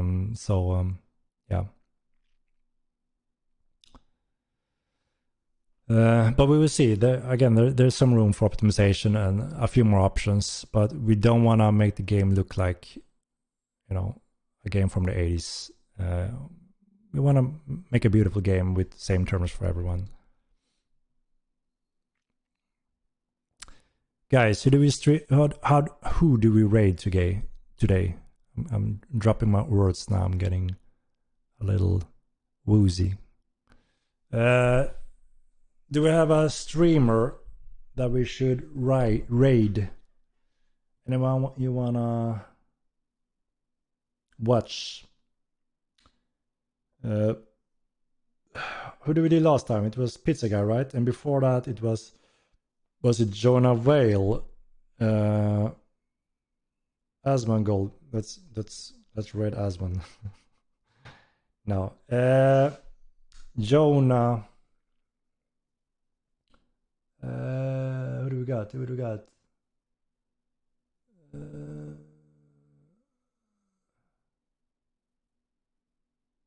Trying to see if I recognize some Aethos.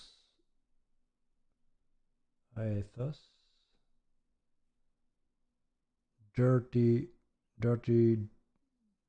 something. Dirty or Aethos, or what do you say?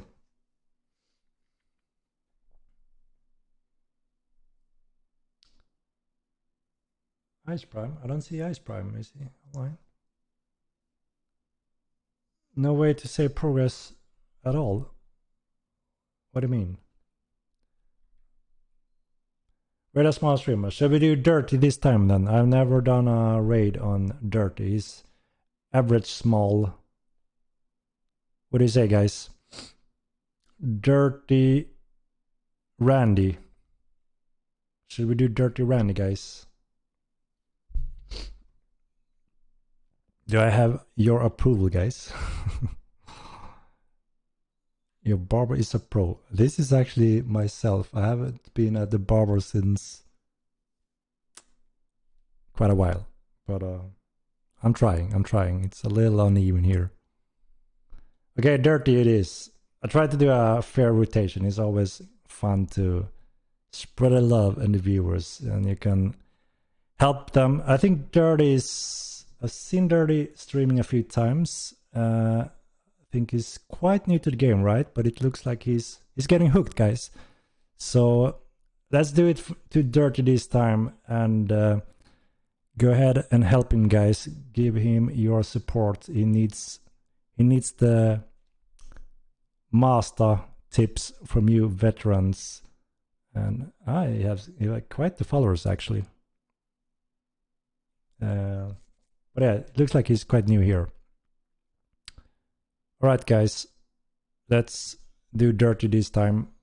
I've never done a raid to him, so let's do that. Let me just find my tool. Where the hell do I have my tool? Let's get dirty. Where is my raid button? There it is.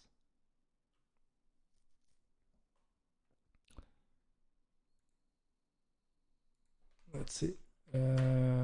Dirty.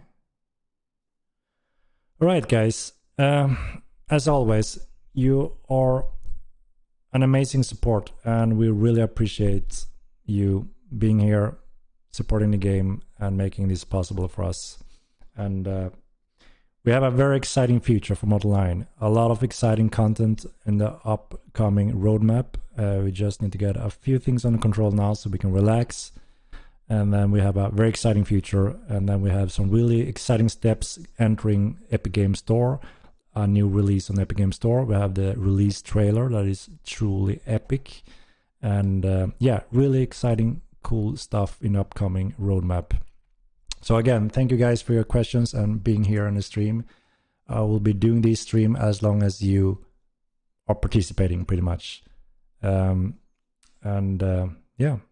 thank you so much for tonight. And we'll be doing a little raid to Dirty, giving your pro tips as Immortal players. I think he's quite new to the game still. So thank you so much, and I will be seeing you in the next stream on Thursday, as usual. And yeah, thank you guys for everything. Thank you for subscription. Atlas, thank you for all your support. I'm super grateful for everything you do for this game and the community, guys. Really, from my bottom of my heart. I can't express how much I mean that. All right. Have a good night, and I will see you soon again. Bye-bye.